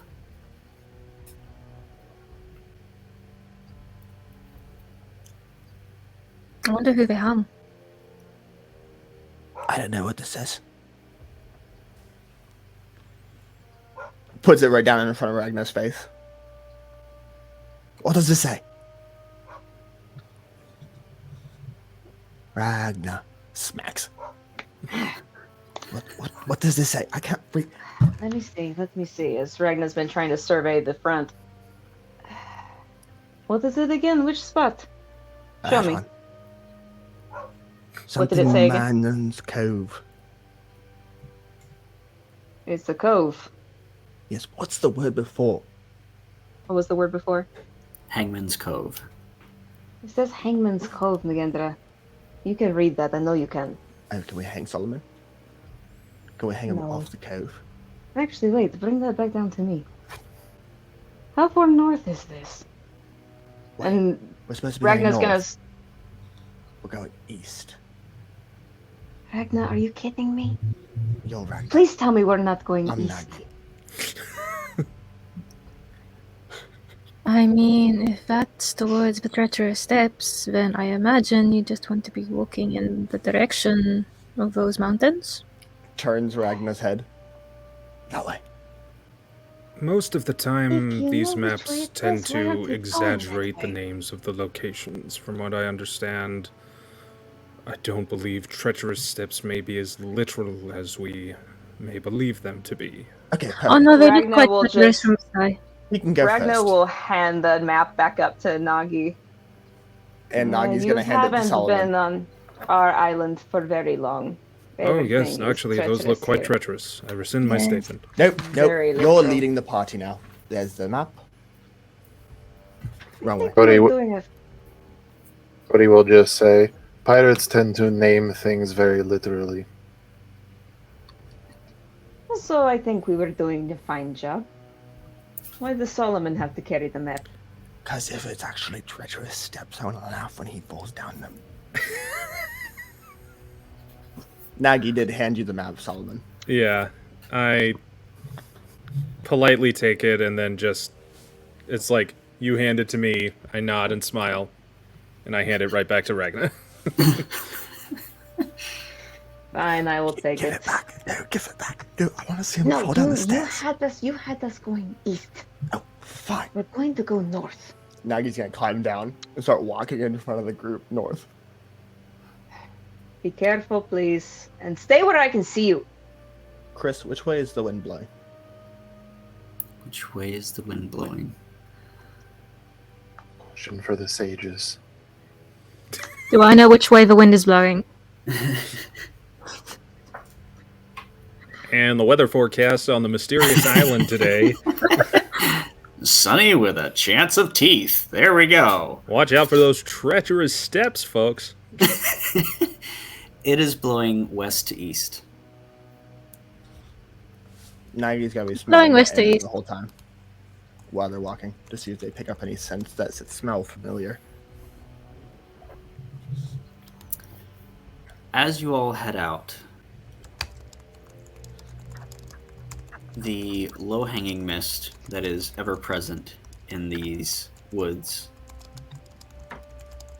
begins to get a little bit thicker. Oh, here we go. You all emerge from this 100-foot radius of the hovel, and as soon as you step past a certain distance, you all feel like someone dropped weights on your chest. You feel a pressure on you and an invasion on your mind as soon as you step out. And that's where we'll go to break. Are you bastard? Of course.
Hello, welcome back, everybody.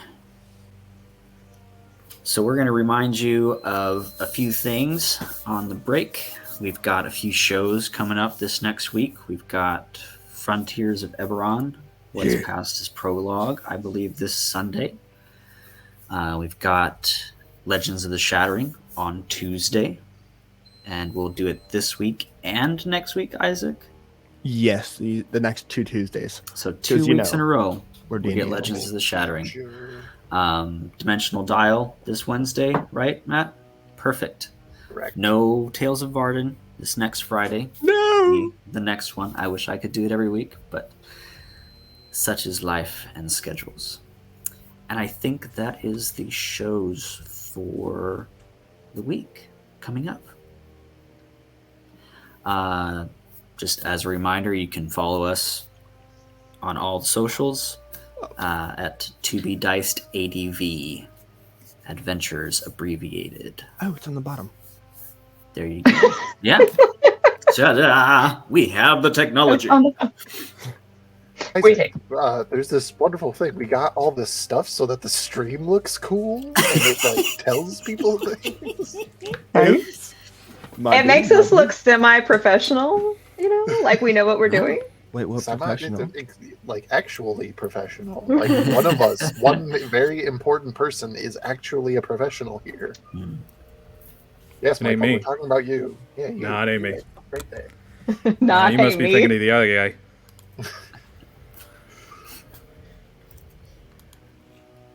So as you all step into the wood,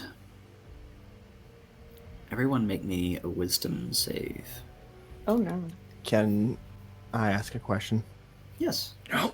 As seeing that Nagi was walking in the front, as they felt the bombardment in the mind, can they toss out the potions? Yep. I'll make a save if you want me to, seeing that I got hit first. But I'm just gonna throw potions to everybody, just like turn around, stop. Here you go. Hand one to Solomon. Here you go. Goaty. Cautiously looks at the potion. Just drink it. It will help with the mind. Yeah. Nat 20 for 24. Perfect. Is that everyone? I've got I Goaty, also Ragnar, Solomon. nat 20'd it. Yes, nat 20. Cool. So you all hear an initial cacophony of noises and just almost a buzz and a hum.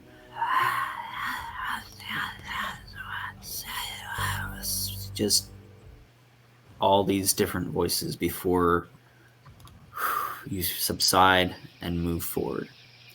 Solomon, did you take the potion? Yes, just now. Okay. Nagendra, would you like to read what those do? So that he has all of the mechanics and how long they last. You are now a cricket. I can do that. Polymorph! Dang it! Curse that witch's brew. I want to eat that mummy. It's teriyaki flavored. Meanwhile, Yes, back what at does the this hovel- mystery vial of God knows what? Back at the hovel, Mama's going, which satchel did I give them? Oh no! Chris, which message did you send it in? Because I'm looking at the potion grouping right now, and that's not one of them.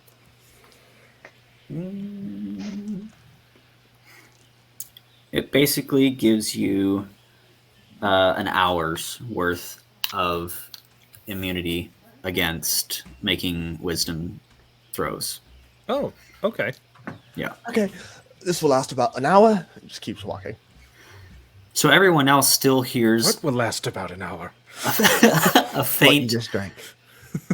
a faint frequency like right behind the ear. But as you take it, Solomon, it's complete silence. This is like there's nothing going on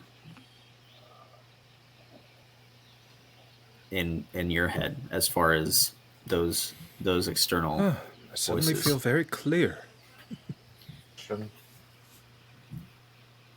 You all Would make these yes.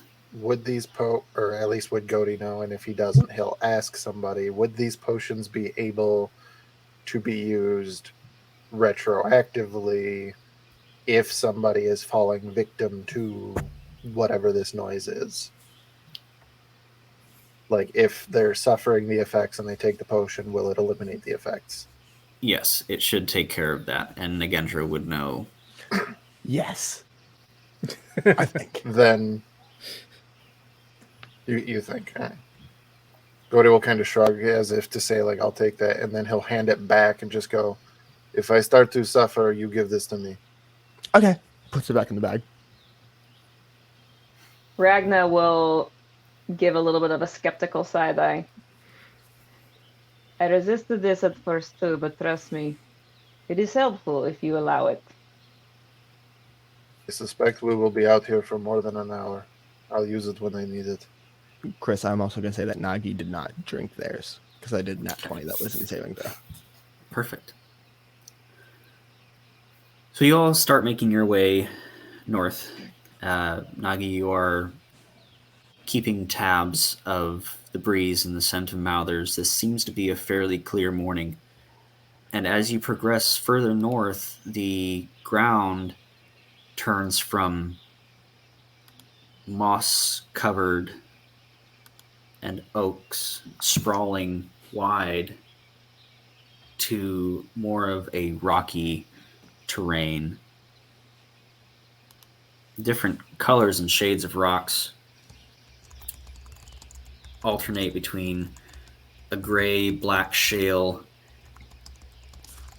and a brownish green layered stone as well as you progress north. And as you come to the base of the mountain range, it begins to rise into taller peaks, and you see, before you get to any sort of steps, there is a body, or rather the remains thereof. Nagendra and Ragna, you were here yesterday, which is where you found your pieces and returned to find the rest of the party. This is where you left off. As you press further north, you find a pathway with worn carved stairs, about 30 minutes past that shallow grave that you were just at. Still no signs of Mouthers. This is weird. This is Everyone very make weird me a indeed. wisdom saving throw except for Solomon. Ragnar, did you take the potion? I did. Then everyone but Solomon and Ragna then. Oh, I will sorry. be taking my potion now. That'd be a 19 plus 3, so 22. Oops, I accidentally just sent it to the Twitch chat. I There see you that. go. I'm like, what you doing there, man? Private chat. There we go. Yeah, that's one. Perfect. First try. Well, now everyone knows. Perfect. So it comes in stronger. Gody, the voices encroach in and you push them back out. Nagendra, you've done this hundreds of times, and it's just another day here. This is just what life is, and you pass through just fine. Xenia,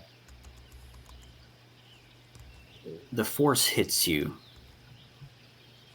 and the irrational cacophony begins to form words. Save all of it. Selfish. They'll take from you. And as you hear that, you chug your potion, as you stated, and it's complete silence. The weight comes off your chest, and you feel like you can breathe again.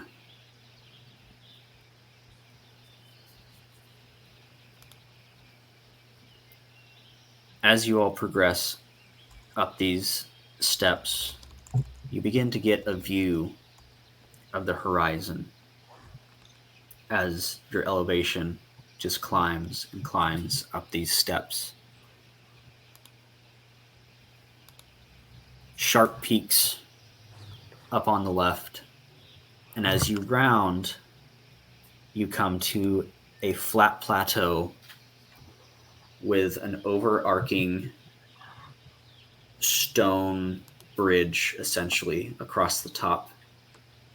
And you turn the corner, and there are 3 skeletons hanging from nooses Like I say, we're really hanging. all across. Can I do that? Hang by your neck. Could be fun. No, you're not going to hang by your neck, Nagendra. Please. So you're saying that they're hanging off like this stone bridge? Like, or does it look like we're gonna have to like circle around and go across it? No, you can go under it, and the path continues past it as well. Nagi's gonna climb up and cut the ropes. Okay, I have a climbing speed of 30, so just perfect. claws out, just Ragnar will watch them go, what are you doing and why? I'm cutting it so I can loot. Snip. Fair You know, enough. these are You and your usually trinkets. done as a tradition of warning. That's These fine. pirates usually leave the bodies of those that they feel betrayed them or those that they have captured and out in front as a sign of do not enter. But seeing as how Oh. dead they are, that may have been a long time ago. We Their may be finger okay. bones were good as toothpicks. Climbs back down. If allowed, Godi will assist in the investigation of the corpses. All right. These are Much more old. respect for the Their dead. clothes are tattered and weathered from being whipped around by the air up here. The bones dry and brittle as they all cut and hit the ground. They just completely shatter, essentially, and bones are just scattered. You don't know which bone goes to which, skeleton anymore. Go ahead and roll me that investigation check. Nagi's with looking for golden teeth. advantage.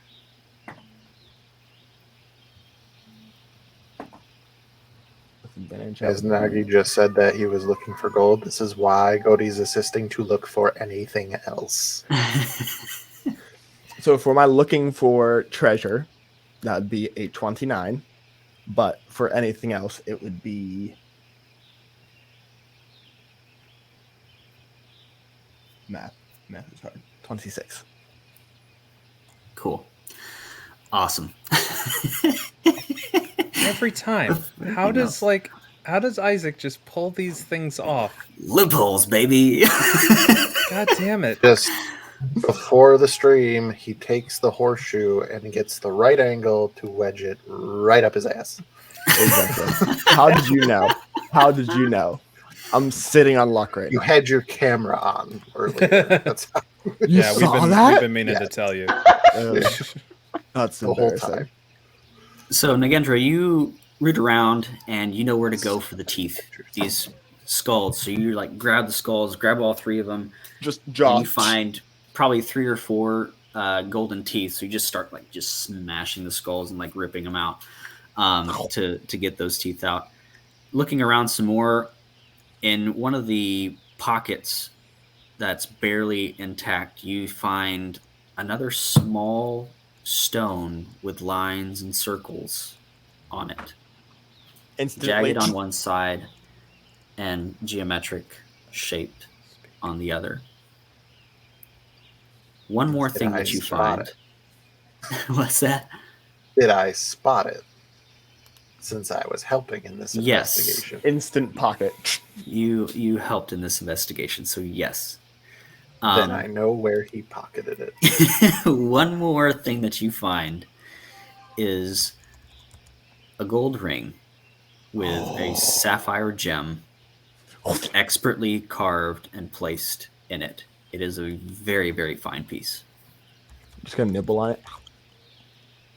It's I don't pretty think solid. it's food. No, I was checking to see if it was solid. It is. They check that every time. That is why you have hands. Nagi's gonna look to see where the skeleton had it. On a pointer finger. Is this how you do it? I'm confused. Yes, Nagendra, that is how you wear a ring. I thought Very it was good. a tiny bracelet. No. Be a very tiny person indeed. It is a ring, it goes on your finger. I mean, do you see how small I am? I mean, much smaller. It could probably work. So, by any chance, a ring of silence? If it is, we should give it Excuse to you. Solomon. Actually, that's not a bad idea. I take it back. I let the other Goliath handle that. I do not think the ring is magical. Nagi, you were always blue-skinned, yes? Looks at skin. Oh, yeah.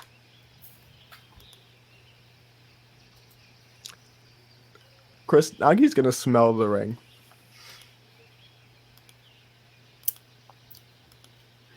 You gather that it's a very fine piece, but that little taste in the back of your mouth, not there. It's normal. Starts walking.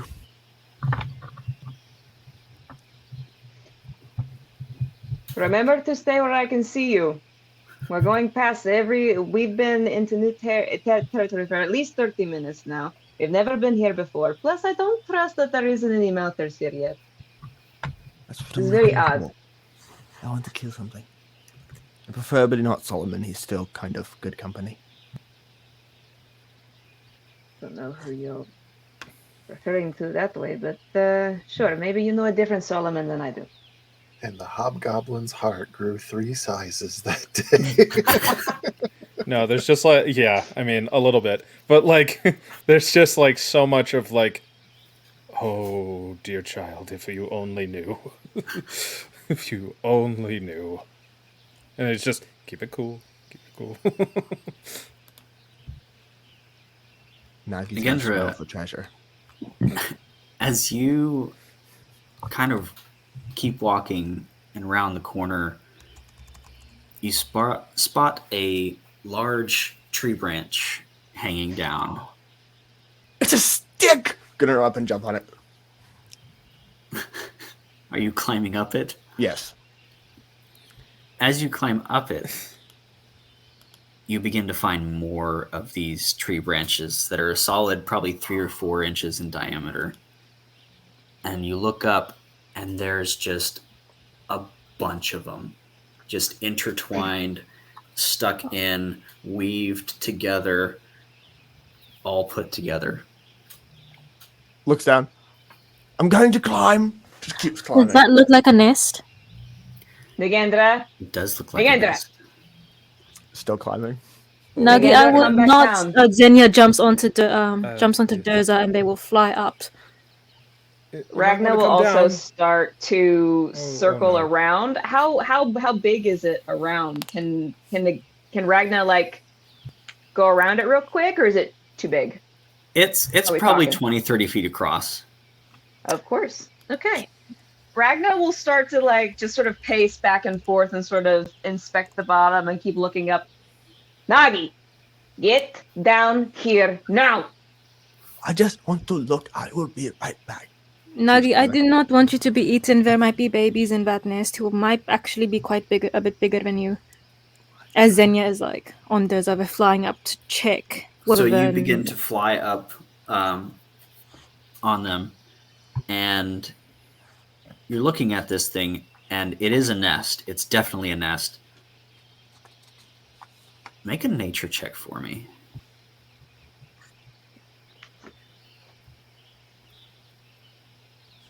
$16. 16. It looks old, withered, and kind of falling apart.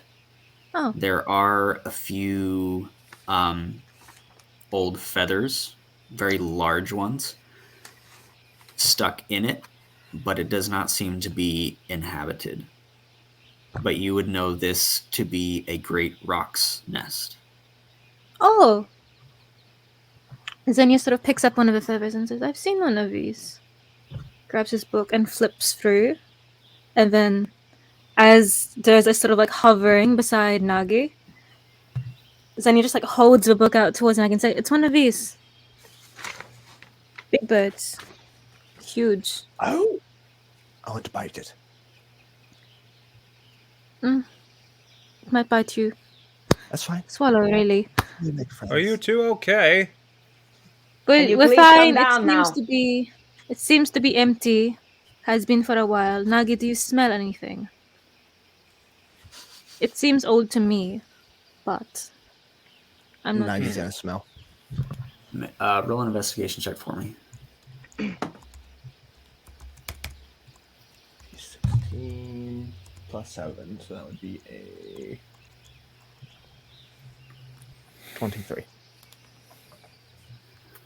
You kind of sniff around, and as you're following your sense, you gravitate towards the center of this nest, and you find a small hole that is geometric in shape. A little indentation in the stone. So it's not big enough to stick their head in. No, not big enough to stick your head in. But with that investigation check, it is about the size of that stone that you found a few moments ago. I'm going to put the thing in the thing. Sticks the rock in. What thing in the thing? What? Yes. What Nagendra, thing? wait! What? Already What did it. thing in the thing? What? He's already done it. Oh. It looked like a small little round. Was that a rock, Nagi? You stick it in, It was like mums. and the dust, sticks, and down feather that are in the nest around this hole kind of puff out and away as you see a little blue sigil just and down where the rest of you are at, the rock begins to change and fall, and as the door comes down, a staircase begins to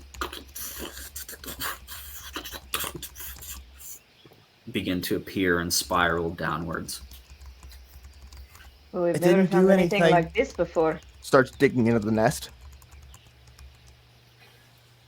Nagendra, I'd say you I'd say literally those- told me that you stuck the thing in the thing. Would your Yes, but mother, nothing by any happened. chance, have a potion that can regulate impulse control? I'd say these steps look treacherous. Do not stand go. You can start walking down them. All I heard was Ngodi started Solomon walking will down follow the- down the steps. Behind Godi, carefully. The quip was, I think these steps look treacherous, do you not? And Solomon just goes, he's like in his head, I think he's just treacherous, don't you think? Nagi's gonna climb back down, upside down, like claws in the side of the rock, and just like plop down. Okay, maybe it did do a thing. Starts walking down the stairs. You did do a thing, yes. Before Xenia heads down, he takes Absolutely two did of a the thing. great rock feathers and hands it to the little chipmunk that tends to just hide in his hood. And he's like, hold on to these for me, will you? Pac-Man And he takes just it. starts feeding it in, and it disappears. I love it. Thank you. Might be a tight squeeze, Durza. I could summon you later if you need. Does it look like the Kipeen can fit? How tall is that? Your Honor, you gave me a large monstrosity.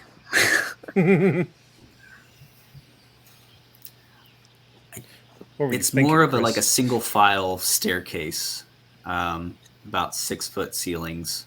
You know what? He's like 7 foot. 7 and a bit. Kiera's taller and bigger, but still. I will go for you later, okay? Before going down, he opens his book, he places it flat on the nest, and he pats the book and says, "In you go. Stand over it. A little bit more to the left. Okay, hold." And then he starts drawing an arcane sigil in the air, and as he does, the Capine, which was once this great, owlbear cousin with its great wings and its giant antlers, starts to shrink down into ink until it completely manifests as a drawing on the page that it had come from, and he closes that book, tucks it into his shirt, and then follows after the others. You and FaZe would have been best friends. Smash. No, but then you had to go and die. Yeah, he had to go and die. Nagi's gonna go climb and upside die. down on the ceiling while everybody else is walking. So as you all kind of descend into these steps, the steps turn into a small hallway. And as you go down into the steps, you're met with bioluminescent algae and seaweed on the walls that illuminate your steps in front of you. If we run into a crab that starts to I knew shine, you were Isaac. I swear. Do that. Bring it in. Come on. You eventually come to a rectangular room, and it is carved out and bricked beautifully. It is approximately 25, 30 feet long, and about 15 feet wide, 15 to 20. There are sconces on the walls where material would have been for torches. Yes, Nagendra. Nagi's gonna grab a rock and roll it across the ground, like as big rock as they can find. Okay, so like a fist-size rock.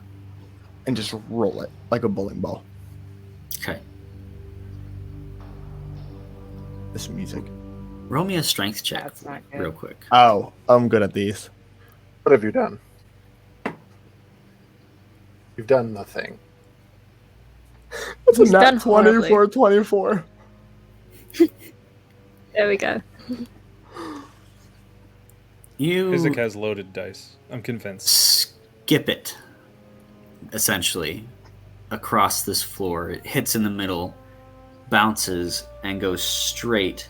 And where there seems to be a doorway in the middle of the room, it impacts and shatters the stone. I wanted that to roll across the entire floor. That way we could see if there's mouths on the floor, like that one time they grabbed you. But I think I threw it too hard. We don't talk about that time. And second, not entirely sure that was you.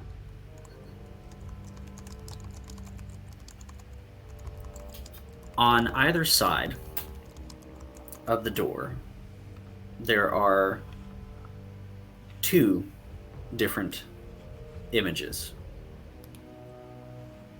One on the left side is a gallows, complete with a rope and a frame that is attached to the wall. On the other is a statue of a very well-dressed gentleman in a very majestic, for lack of a better word, pose. One hand up with a ring finger pointed upwards. One hand behind his back.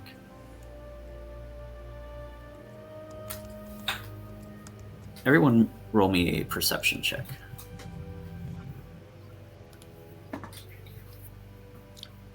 Bonus action to aid Ragna. That just gives me Advantage. advantage, right? That was a rolled nat 2 one. for 12.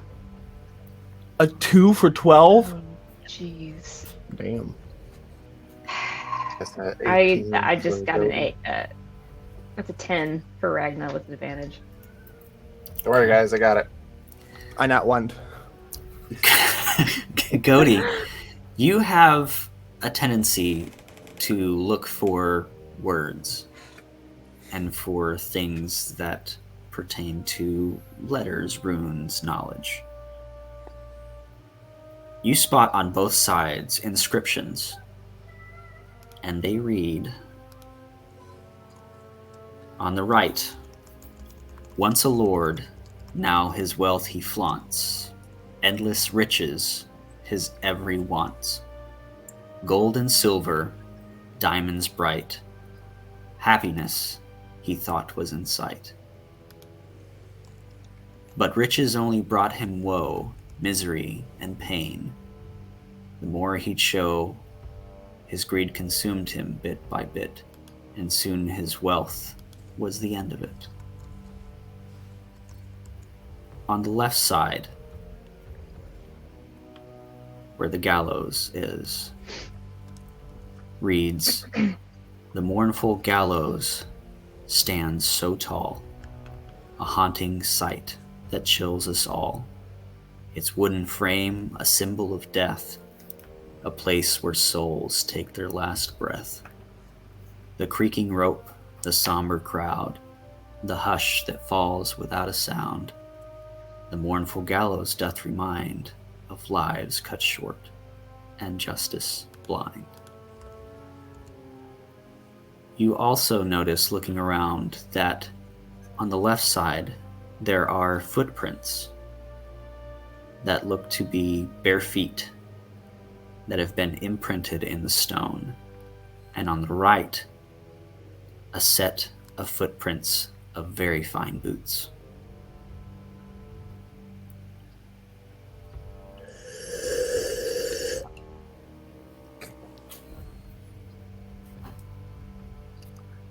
Are we supposed to walk Did the on fine those? boots go towards the gallows? Am I remembering that right?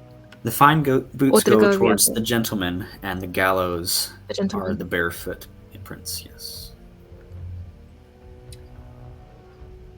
I'm gonna walk on it. Starts walking over to the bare feet. Legendra, What? this They is have very toes. important that you think before you do. They have toes. I have toes. I'm just supposed to put my foot there. Legendra, I'm not convinced that it's safe. You put the first foot Of course. into the imprint, and it sinks. The square tile clicks down. I told you.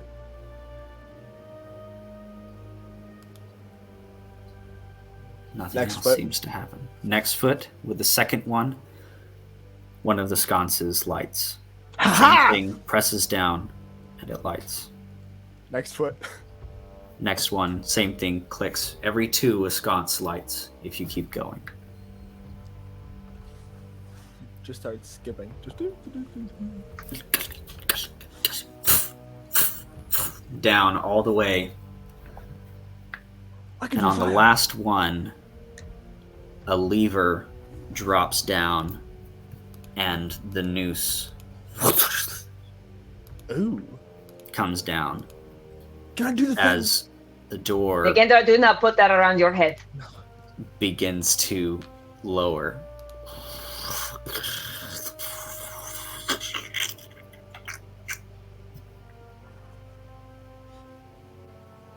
Legendra, what do you see? What did you say just lowered? A door? A door.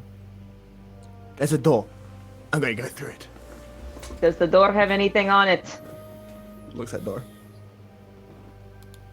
It just Make an opened, yes. investigation check for me if it has anything on it. Like the door itself opened. Yeah, the door's frame is still gone, there. but you're checking. For those of you who don't know, Isaac is actually trying to beat their record of fastest original character getting killed in a campaign How'd you know? due to recklessness. How'd you know? So, place your bets. It's a door. Walks through the door. Are you coming?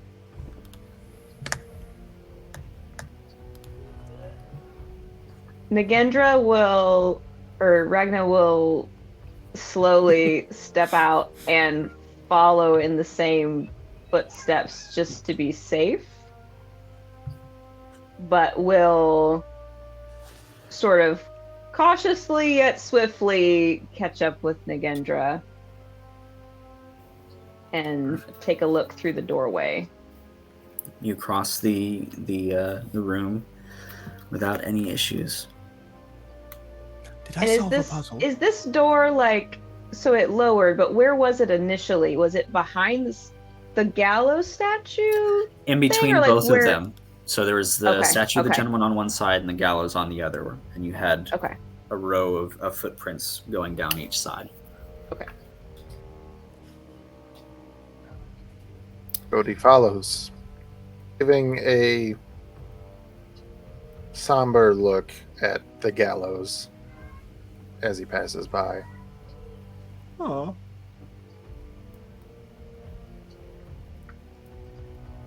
You continue down another set of stairs and another hallway, and shortly come to another room. Circular in nature this time. It's a circle. Yes, that's very good, Nagendra. You know your shapes. I'm very proud of you. Thank you. In the middle of this room is a pedestal, and surrounding the pedestal in a triangular formation are 3 statues, yet again. This time of beasts with multiple legs in different poses.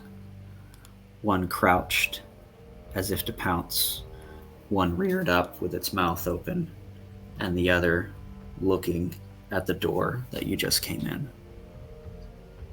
It's looking at me.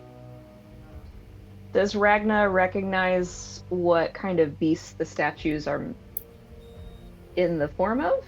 Make a nature check for me. Okay. I'm not good. Xenia would have followed after Gaudi descending the stairs. It's just a You 7. see the same thing.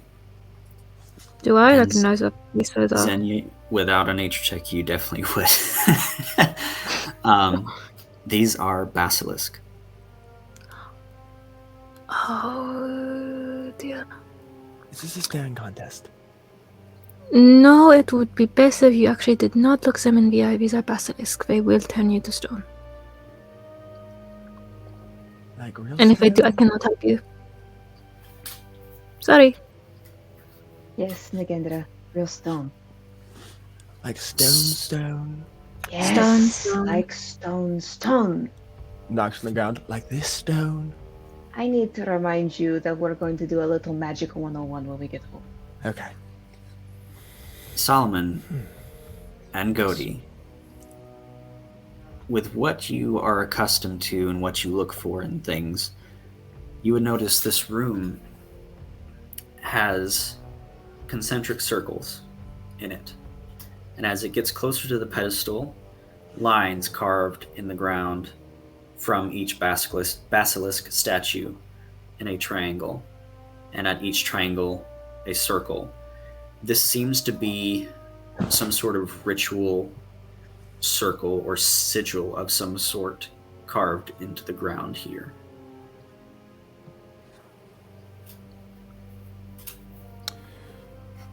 Gaudi, what do you make of this?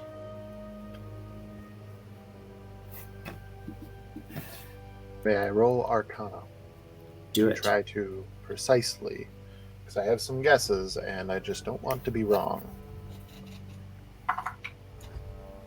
There we go. That's the low roll. That would be an 8.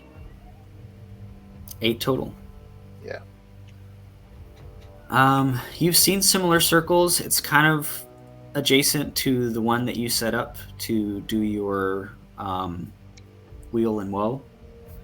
But also with your seafaring background, very similar to a few compasses you've seen as well.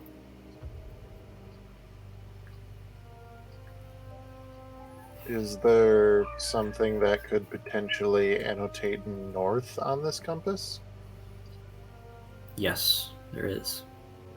And is it actually pointing north?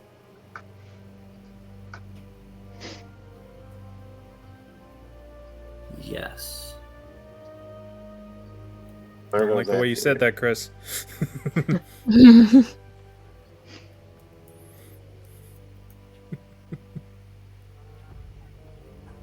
Huh.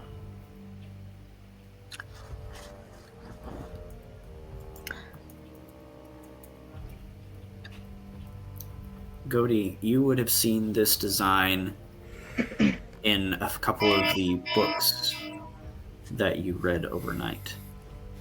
Everybody, panic! Is there an alarm going? Nagendra, you activated the alarms. I'm so sorry. What's an alarm?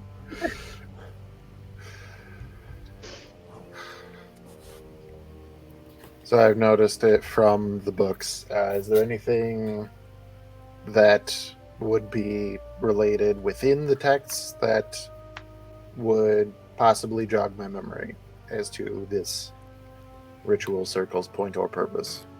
How well do you retain information? Like, do you have that feat that's like anything I read, I lock in my brain? Not yet. Not yet.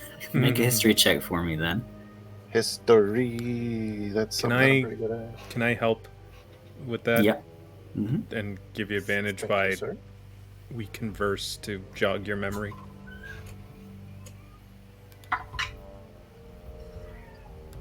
Well, it would have been a nat 1, but instead it is a total of 10. Total of 10. Don't I have... Chris, can I use fortune on him? If you would like to, yes. Okay, cool. Does that mean that I get to roll again? No, that means that I get to steal your roll. Yes. This is the best thing ever. 15 plus 7, so 22. I'll take that. So you filter through the loads of text you read last night. You're like, I've seen this thing somewhere. Where was that? I was on this page, I think. With something. Bring What was the it? books. You did bring the books. So as you filter through them, you find it. And Nagendra, you're up on the ceiling, you said, pulling out the map and the notes. You basically both find it at the same time. And next to this symbol there, it says, in the shadow of stone, the answer resides. Where's the shadow? We're underground, it's all shadow. So, I failed to mention this when we came in. Up above, in the middle of this chamber, is a small hole at the very top that lets light in, that shines from above. There is a small circle of light that is on the basilisks and the pedestal in the middle. But it's way, way up there. It's kind of cavernous and kind of comes down, and then just a small, probably 5 or 6 inch tunnel that goes up that lets that light come all the way down. Now he's gonna climb up and stick their eye right in it just to look out. You're covering the light. It gets dark. I think I found the shadow. It's me. Nagendra, why are you going on about the shadows? Waves the paper while they're still dangling. As Nagendra puts their face in the way and covers up the light momentarily, you see the pedestal is slightly glowing. But when they move their head once again, it's no longer emanating any light. And it's very, very faint.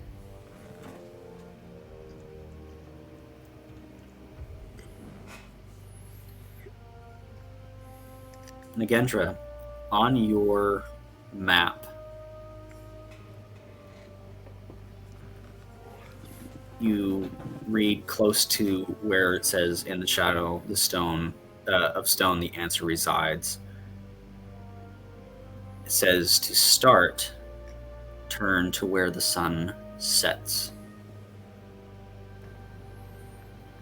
Under the cloak of night, true north shines. Nagendra is going to pass that information on to Godi. So then Godi is going to look around. And he's going to gesture to Ragna and then to, I'm going to guess, one of the statues and just be like, see if this can rotate the floor beneath it. Do you want me to move the statue itself? The intent What do is you to mean? move the sigil on the floor, but I believe that your handhold should be the statue. I'll do my best and give it a try. Ragna will take her hammer and just sort of like kaplunk down by her side and let it fall. And then she'll sort of just like stretch her fingers out. Cody's not physically strong, but I will give the help action, for I am proficient in athletics and have a powerful build. And with that, Ragna will just sort of like get her grip where she needs to on the statue and sort of just lean in and just like with sort of diagonal steps, just try to start slowly getting it to move. Make a strength check for me. Mm-hmm. Advantage because the help.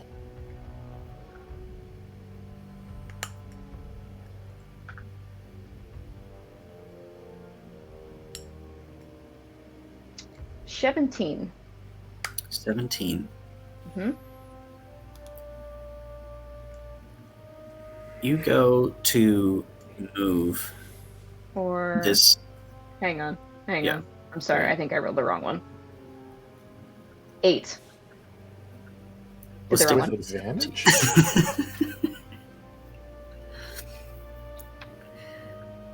I rolled a save instead of a check. Oh, That was my bad. um, I let my eyes dart to the wrong strength. there you go. You go to move this thing, and it's not budging at all. You go and readjust, and one of your left foot kind of slips in towards the pedestal, and as you begin to push again, that stone starts to kind of move and slip a little bit.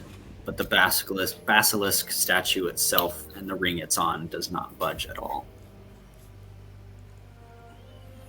Does Ragna this will movement... sort of-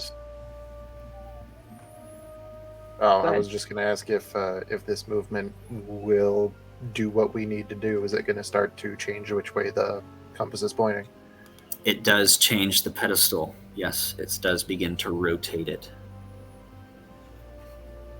That's Ragna good. will Keep going. look down and sort of be, didn't expect it to come from there, but okay. And Ragna will attempt to, so it shifted a little bit. I don't want to be wrong. Does Ragna needs to step on the same spot again? Is it like a button? It's all shifting around. So it's a ring. Okay. Yeah, it's a ring that's moving. Okay. So I Around just it. shifted the ring. We shifted that way. Okay. I just want to make sure that I know where I'm putting my horse Perfect. next. So Ragna will sort of like, okay, and that's exactly how I had that in mind, but she'll just sort of put her foot down sort of in front of her, and she'll sort of just try to drag through the ring that she was able to move. You begin to move and rotate this thing as it's moving around. Godi, are you keeping an eye on like where it's pointing to? Cody's just Yes. kind of like, keep going, Yeah. keep going, keep going, until it Ragna gets will to just where... sort of You're good. You're good. continuously, just slowly Which way are you Drag making it. this thing point? East. unless the sun works differently on Vardin, which It's is not. entirely possible. It does not. I'm not that cruel. Rises in the north and sets in the east. What?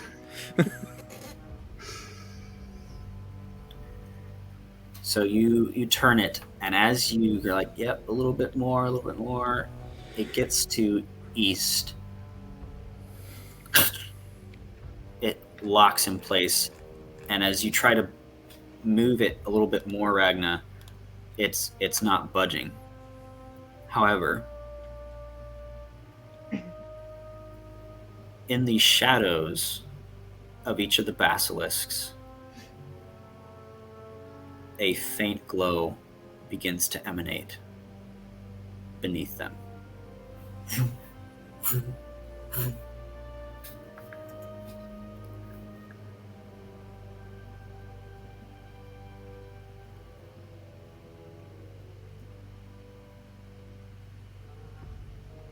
Small.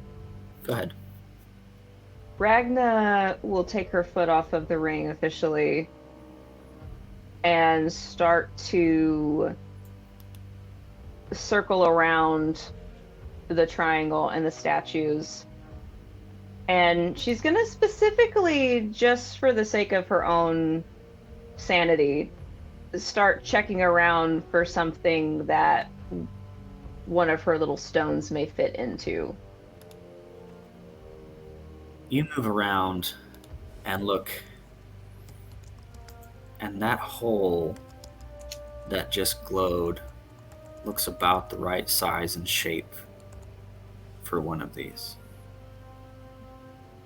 And there's one per statue. There is. Interesting.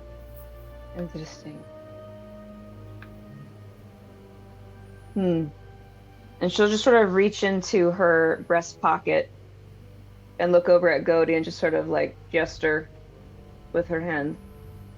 I have something that may be of use. Nagendra! Is this what you stuck in the top to get us the staircase, yes? Yeah. She'll take the one that she found. Stick it in there. Not the one that Mum gave her, and stick it in the one closest to her. You put it in, and it doesn't quite sit all the way. It's in there, but it doesn't quite seem to fit all the way. It's a little awkward. That's kind of a... She'll take it out and she'll put the one that Mom gave her in there instead. You put it in there and kind of the same thing for a little bit, and then all of a sudden you turn it just right and it clicks in. And it is laying flush with the floor. At least I've got one down. And I'm not observing anything happening to the room as a whole right now. The room as a whole, no. But you notice that the light that is coming from the ground faintly moves up through the lines and circles on this geometric pattern.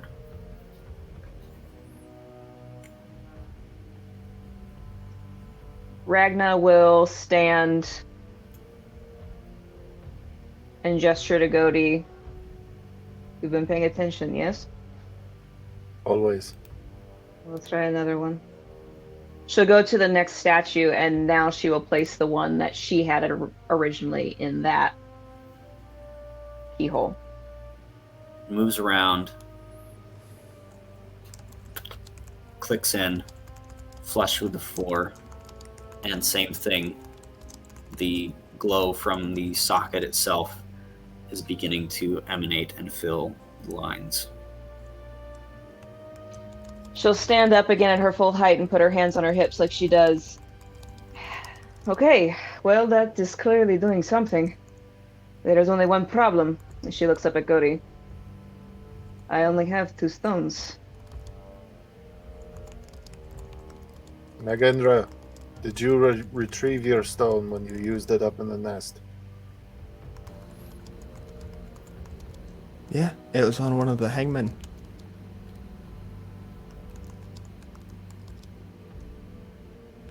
Why am I in trouble? No, I just need the stone. Or you can do it if you wish. Drops it. And we move to the third statue. Same thing. Clicks in, locks, flush with the floor. The light fills this stone. As you insert the last one, lines from the 3 points begin to flow this light energy towards the pedestal. The pedestal begins to glow lighter. The 3 pieces sink into the floor, and little stone latches slip over the top, and you hear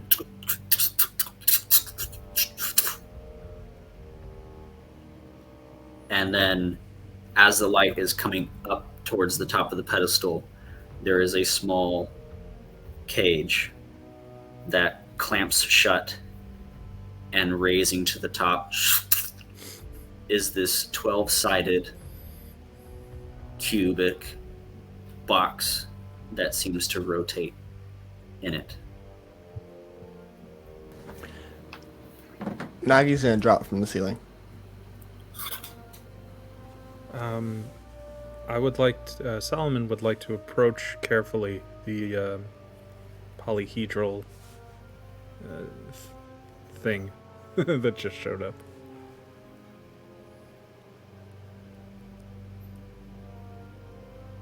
What is the most striking feature of it upon first glance?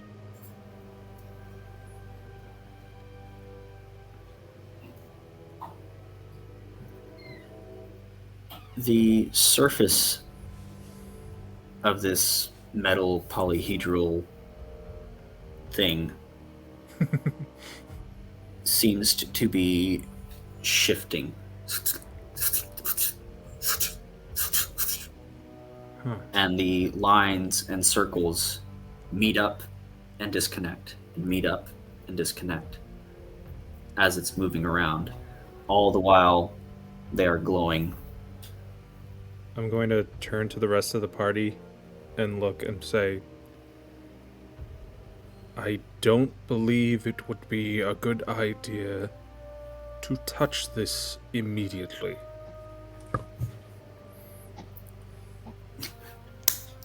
And I don't even have to look around to know. Nagendra will actually try I think Ragnar to. will. There's a lot of N's and G's. This and is going to be N's and a G's. fantastic running and gag. R's. Yes, it is. I didn't do it last game. If I can cut the habit next game, the gag ends. Should just switch. Everybody names. keep an eye on me next time. Anyway, Ragnar will actually try to reach out and grab Nagi's wrist from touching it. Do I need to touch something to cast Identify? I don't believe you do, How does actually. that work? I Because don't if think not, so. then I'm using my No, one it's just a Identify spell. for my day. Okay. I think. What's the range on it? Does it say touch or? I just have It should Identify have a now. range. Let me pull it up. Oh, you're gonna pull it up. I was gonna pull it up, but that's fine.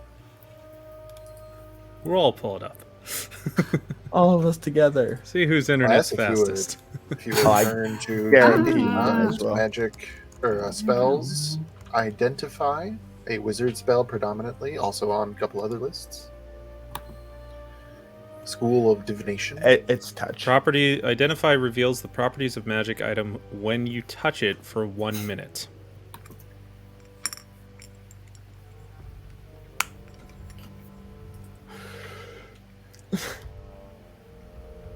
So I will look at it closely, putting on my spectacles.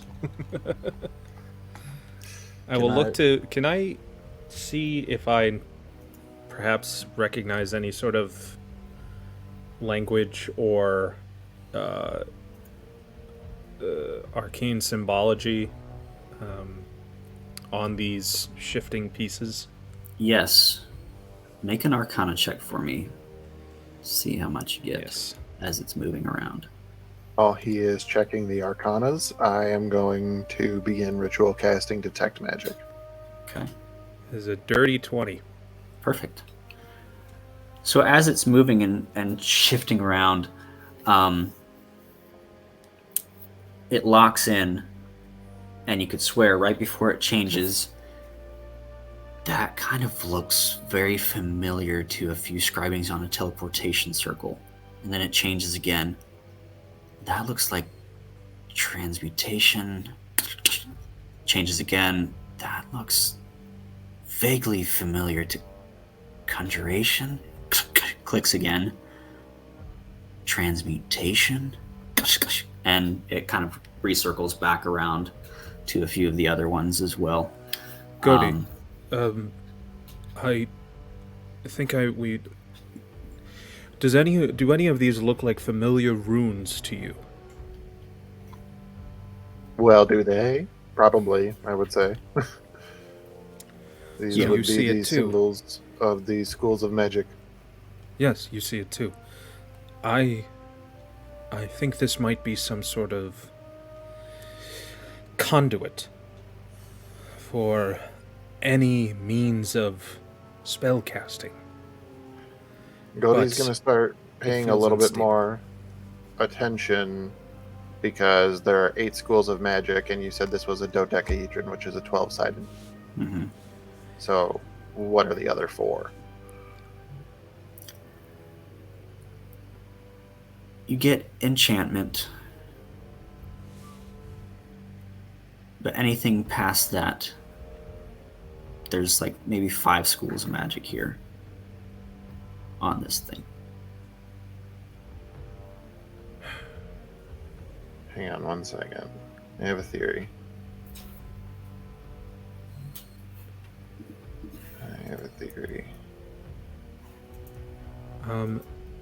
Can I I'm gonna take out like notes that I keep on like findings that I've been going on through since becoming a part of this party. And is there anything that, upon my investigation of the teleportation circle originally, I might find that feels like it might line up with this device? With that Arcana check, not that particular teleportation circle. Okay. This is more of the one that's in everyday use at the Magisterium. That sort of. Okay. Ooh, that's even. Yeah. Oh. One that is also associated with interplanar travel as well. Oh, well, that's being kept inside. But Godi, you're welcome to check inside. Godey has other priorities. I know. One of the runes that has shown up for sure is the School of Transmutation, correct? Yes. As a theory, I would like to attempt to cast Mending on this item, which is in fact a transmutation cantrip, and see if there is any change.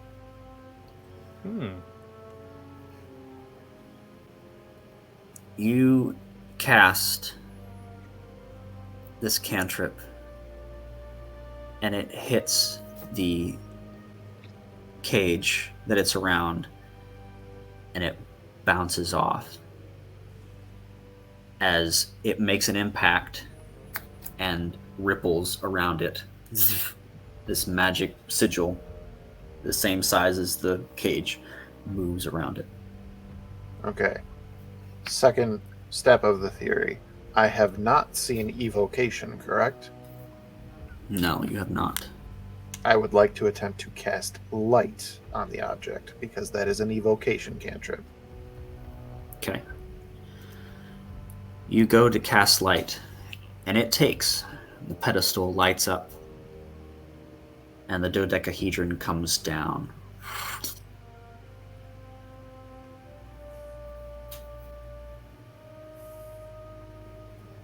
No Quite longer clever visible. there, Goaty. Quite Say that clever again, I'm sorry? indeed. No longer visible. Is there any change in the room? None, just a little bit brighter. I will dispel it. Slowly floats back up and begins to spin once again. Oh, because I made it brighter in here. I will switch tactics and instead cast Frostbite on it, which is an evocation cantrip. I made it bright in here. This thing works off of, it's got to be shadow, so probably light was not the best choice. So we're going to switch within the variables and try Frostbite. So what does Frostbite do? As stated on the spell, you cause numbing frost to form on one creature that you can see within range. Maybe we'll be a cool DM today. The target must make a Constitution saving throw. On a failed save, the target takes 1d6 cold damage because it will be 2d6. And it has disadvantage on the next weapon attack roll it makes before the end of its next turn. So, not really going to do too much to an object, but it tests the theory on if for some reason casting spells of different schools of magic has something to do with unlocking the potential of this orb. All right. Go ahead and make me that dexterity check for You mean Frostbite. Constitution? Yes, Constitution. My apologies. That's fair. As it ricochets and comes back. That's a 13, which does not pass my DC. You will go ahead and take those effects then. 2d6. I rolled max. Really well. Oh no. But I am resistant to cold damage, so There it's you only go. 6 cold damage, and I have temporary HP because I'm a Rune Carver wizard, so I didn't actually take any damage. So that's not it. What wasn't it? What were you trying just then? I began by attempting to cast transmutation magic upon the orb, for I have seen the transmutation sigil upon it to see if there was any change, and it brought about no results. I then tried evocation magic, beginning with light, and the dodecagon disappeared. I do believe because the first clue indicated that we needed this room to be dark and shadowy. Therefore, I changed tactics and tried a different evocation cantrip, and it rebounded and hit me. So, apparently, this is not what needs to happen. So we don't think that a spell will activate, whatever that may mean. Perhaps we can deactivate it. Have you tried just simply dispelling the magic from it completely? That would be the next option. So, I would like to cast at 3rd level Dispel Magic on this orb. At 3rd level. That is the level that I can cast it.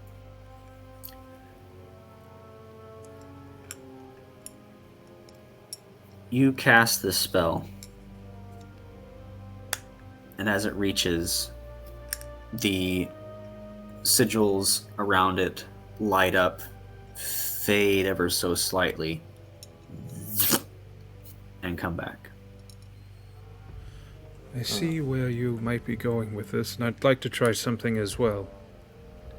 Now, in spite of it being a reaction, if this is emanating any number of randomized spells, can I cast Counterspell on it directed at the device?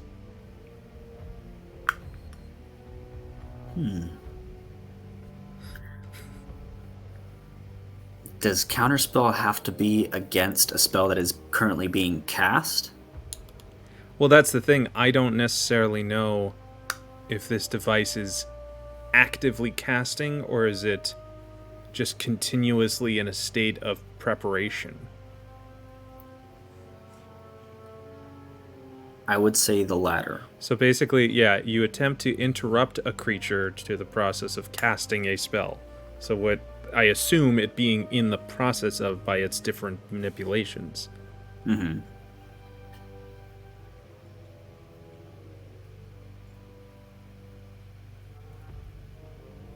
Did I stump you? Yeah, it honestly did. That's a good one. I like it. I'm just trying to figure out how it's going to work. Solomon implodes.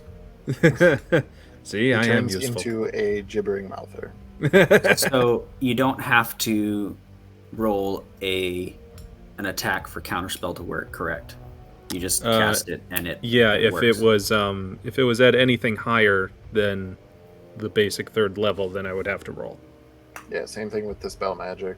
Yeah. They both function the same way. Basically, Dispel Magic is, this is already happening, let me turn it off. Counterspell is, do not turn that on. Right. Go ahead and roll. And it's contested roll then, isn't it? No. Yes. No. For counterspell? No, it's he makes a roll with his spellcasting ability modifier, and the DC is 10 plus the level of the spell that he is trying to counter. 15. All right, so I have +3 to this roll. That is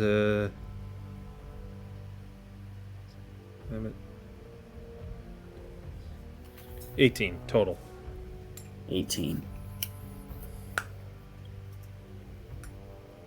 You cast this spell. It finds a hole in one of the sigils, goes through. As soon as it impacts, the whole thing stops rotating. It stops shifting. Roll me just a straight d20. Oh. You broke the DM's toy. You will suffer. 19. 19, very good. I hope so. Yeah, That's you're the looking for attack low roll numbers here for the now. giant blade. Oh no! You tricked me. It stops rotating, and it's on a symbol that you haven't seen before. Godi, you have, because you've been reading books all night. It stops, and all 12 sides have the symbol of Lord Calibran on it. As soon as that happens, the light is gone, and the floor detaches from the walls and slowly begins to descend into a cavern. What did you guys do? Why are we moving? 90-foot ceilings, 300-400 feet wide.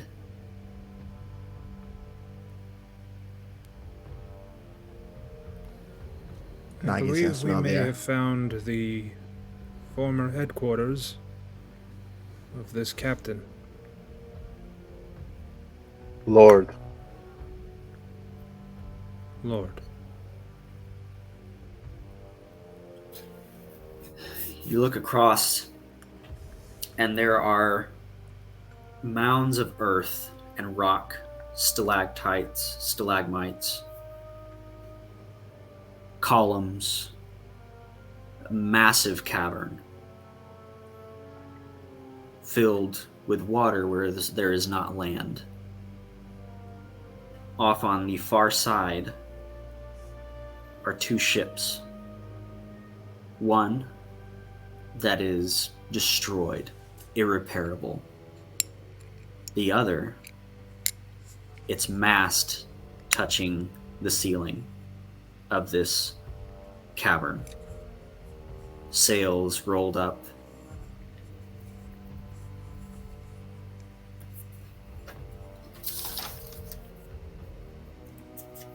And on the deck of the ship, there are chests. Nagendra, as soon as you all come into this cavern,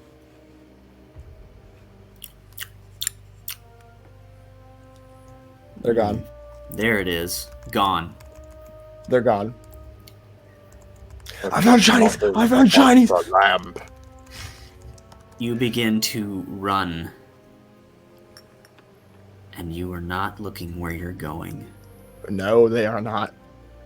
But you soon and very quickly realize that you're not going quite as fast as you think you are. The ground beneath your feet is soft and viscous. I found them. You found who? It begins to wrap around your leg. It got me. Okay. Everyone make a wisdom saving throw for me. I'm assuming the hour has passed.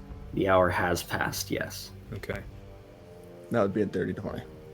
Very nice. 21. Still staring down. Same. It got me.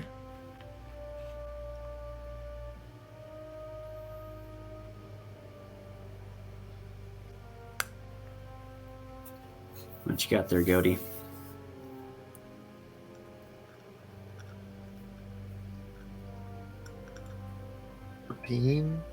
A what? 14. 14? Yeah. You all feel this invasion much stronger than it was before.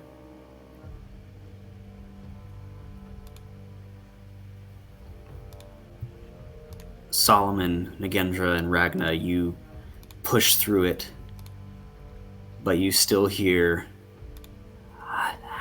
stronger fortitude in your mind.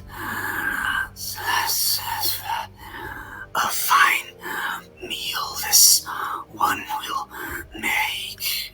And Goaty, I will have to have you roll something for me. I don't wanna. It is. You can't make me. You're not my real dad. Let's see, where is it? Roll me a d8. I don't have one of those out. We talked about this beforehand. I only need I can roll one D6s for you, this. or someone No, else no, can. no. It's right here. Just give me a second. I almost just dumped all of my dice. D8. Those are 10s. 8s are over here.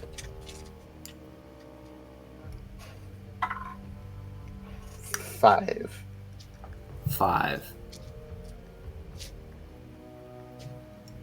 Creature takes no action or bonus action, uses all of its movement to move in a randomly determined direction. So, it hits you all. You shove through it, hear this creepy voice, and you see Goaty just begin to shuffle off to a column. The column begins to shift from its camouflage state to mouths and eyes, and it goes from the bottom all the way to the top. As you look up, there are strings attached to it that span the entire cavern. The entire floor where there is land begins to shift and move, and off towards the shift is a large column that was a wall at one point that shifts to a ginormous mouth of rotating teeth and eyes as this thing begins to move the entire cavern, and the water level begins to subside as it is filled with the largest gibbering mouther you have ever witnessed. I want And that's where we're going to end our session tonight. Chris. Help. Christopher, Help. Christopher. Help. you Christopher. genius. So I was right. It's the god of gibbering mouthers. We're all fighting gods this We're all week. fighting We are. gods. I mean, Yep. we didn't fight it this week. We'll fight it next time. God Week, everyone. It's God Week. No, it's God I have month. to live up to the God hype that you month. guys set. Come on, it's your fault. This is your fault. No, Chris, this is your world. You lie in it. Bro. Phenomenal. Oh Every time. man, All right, take us home, Chris. we'll take you home here once I get my thing pulled up I here. already am home.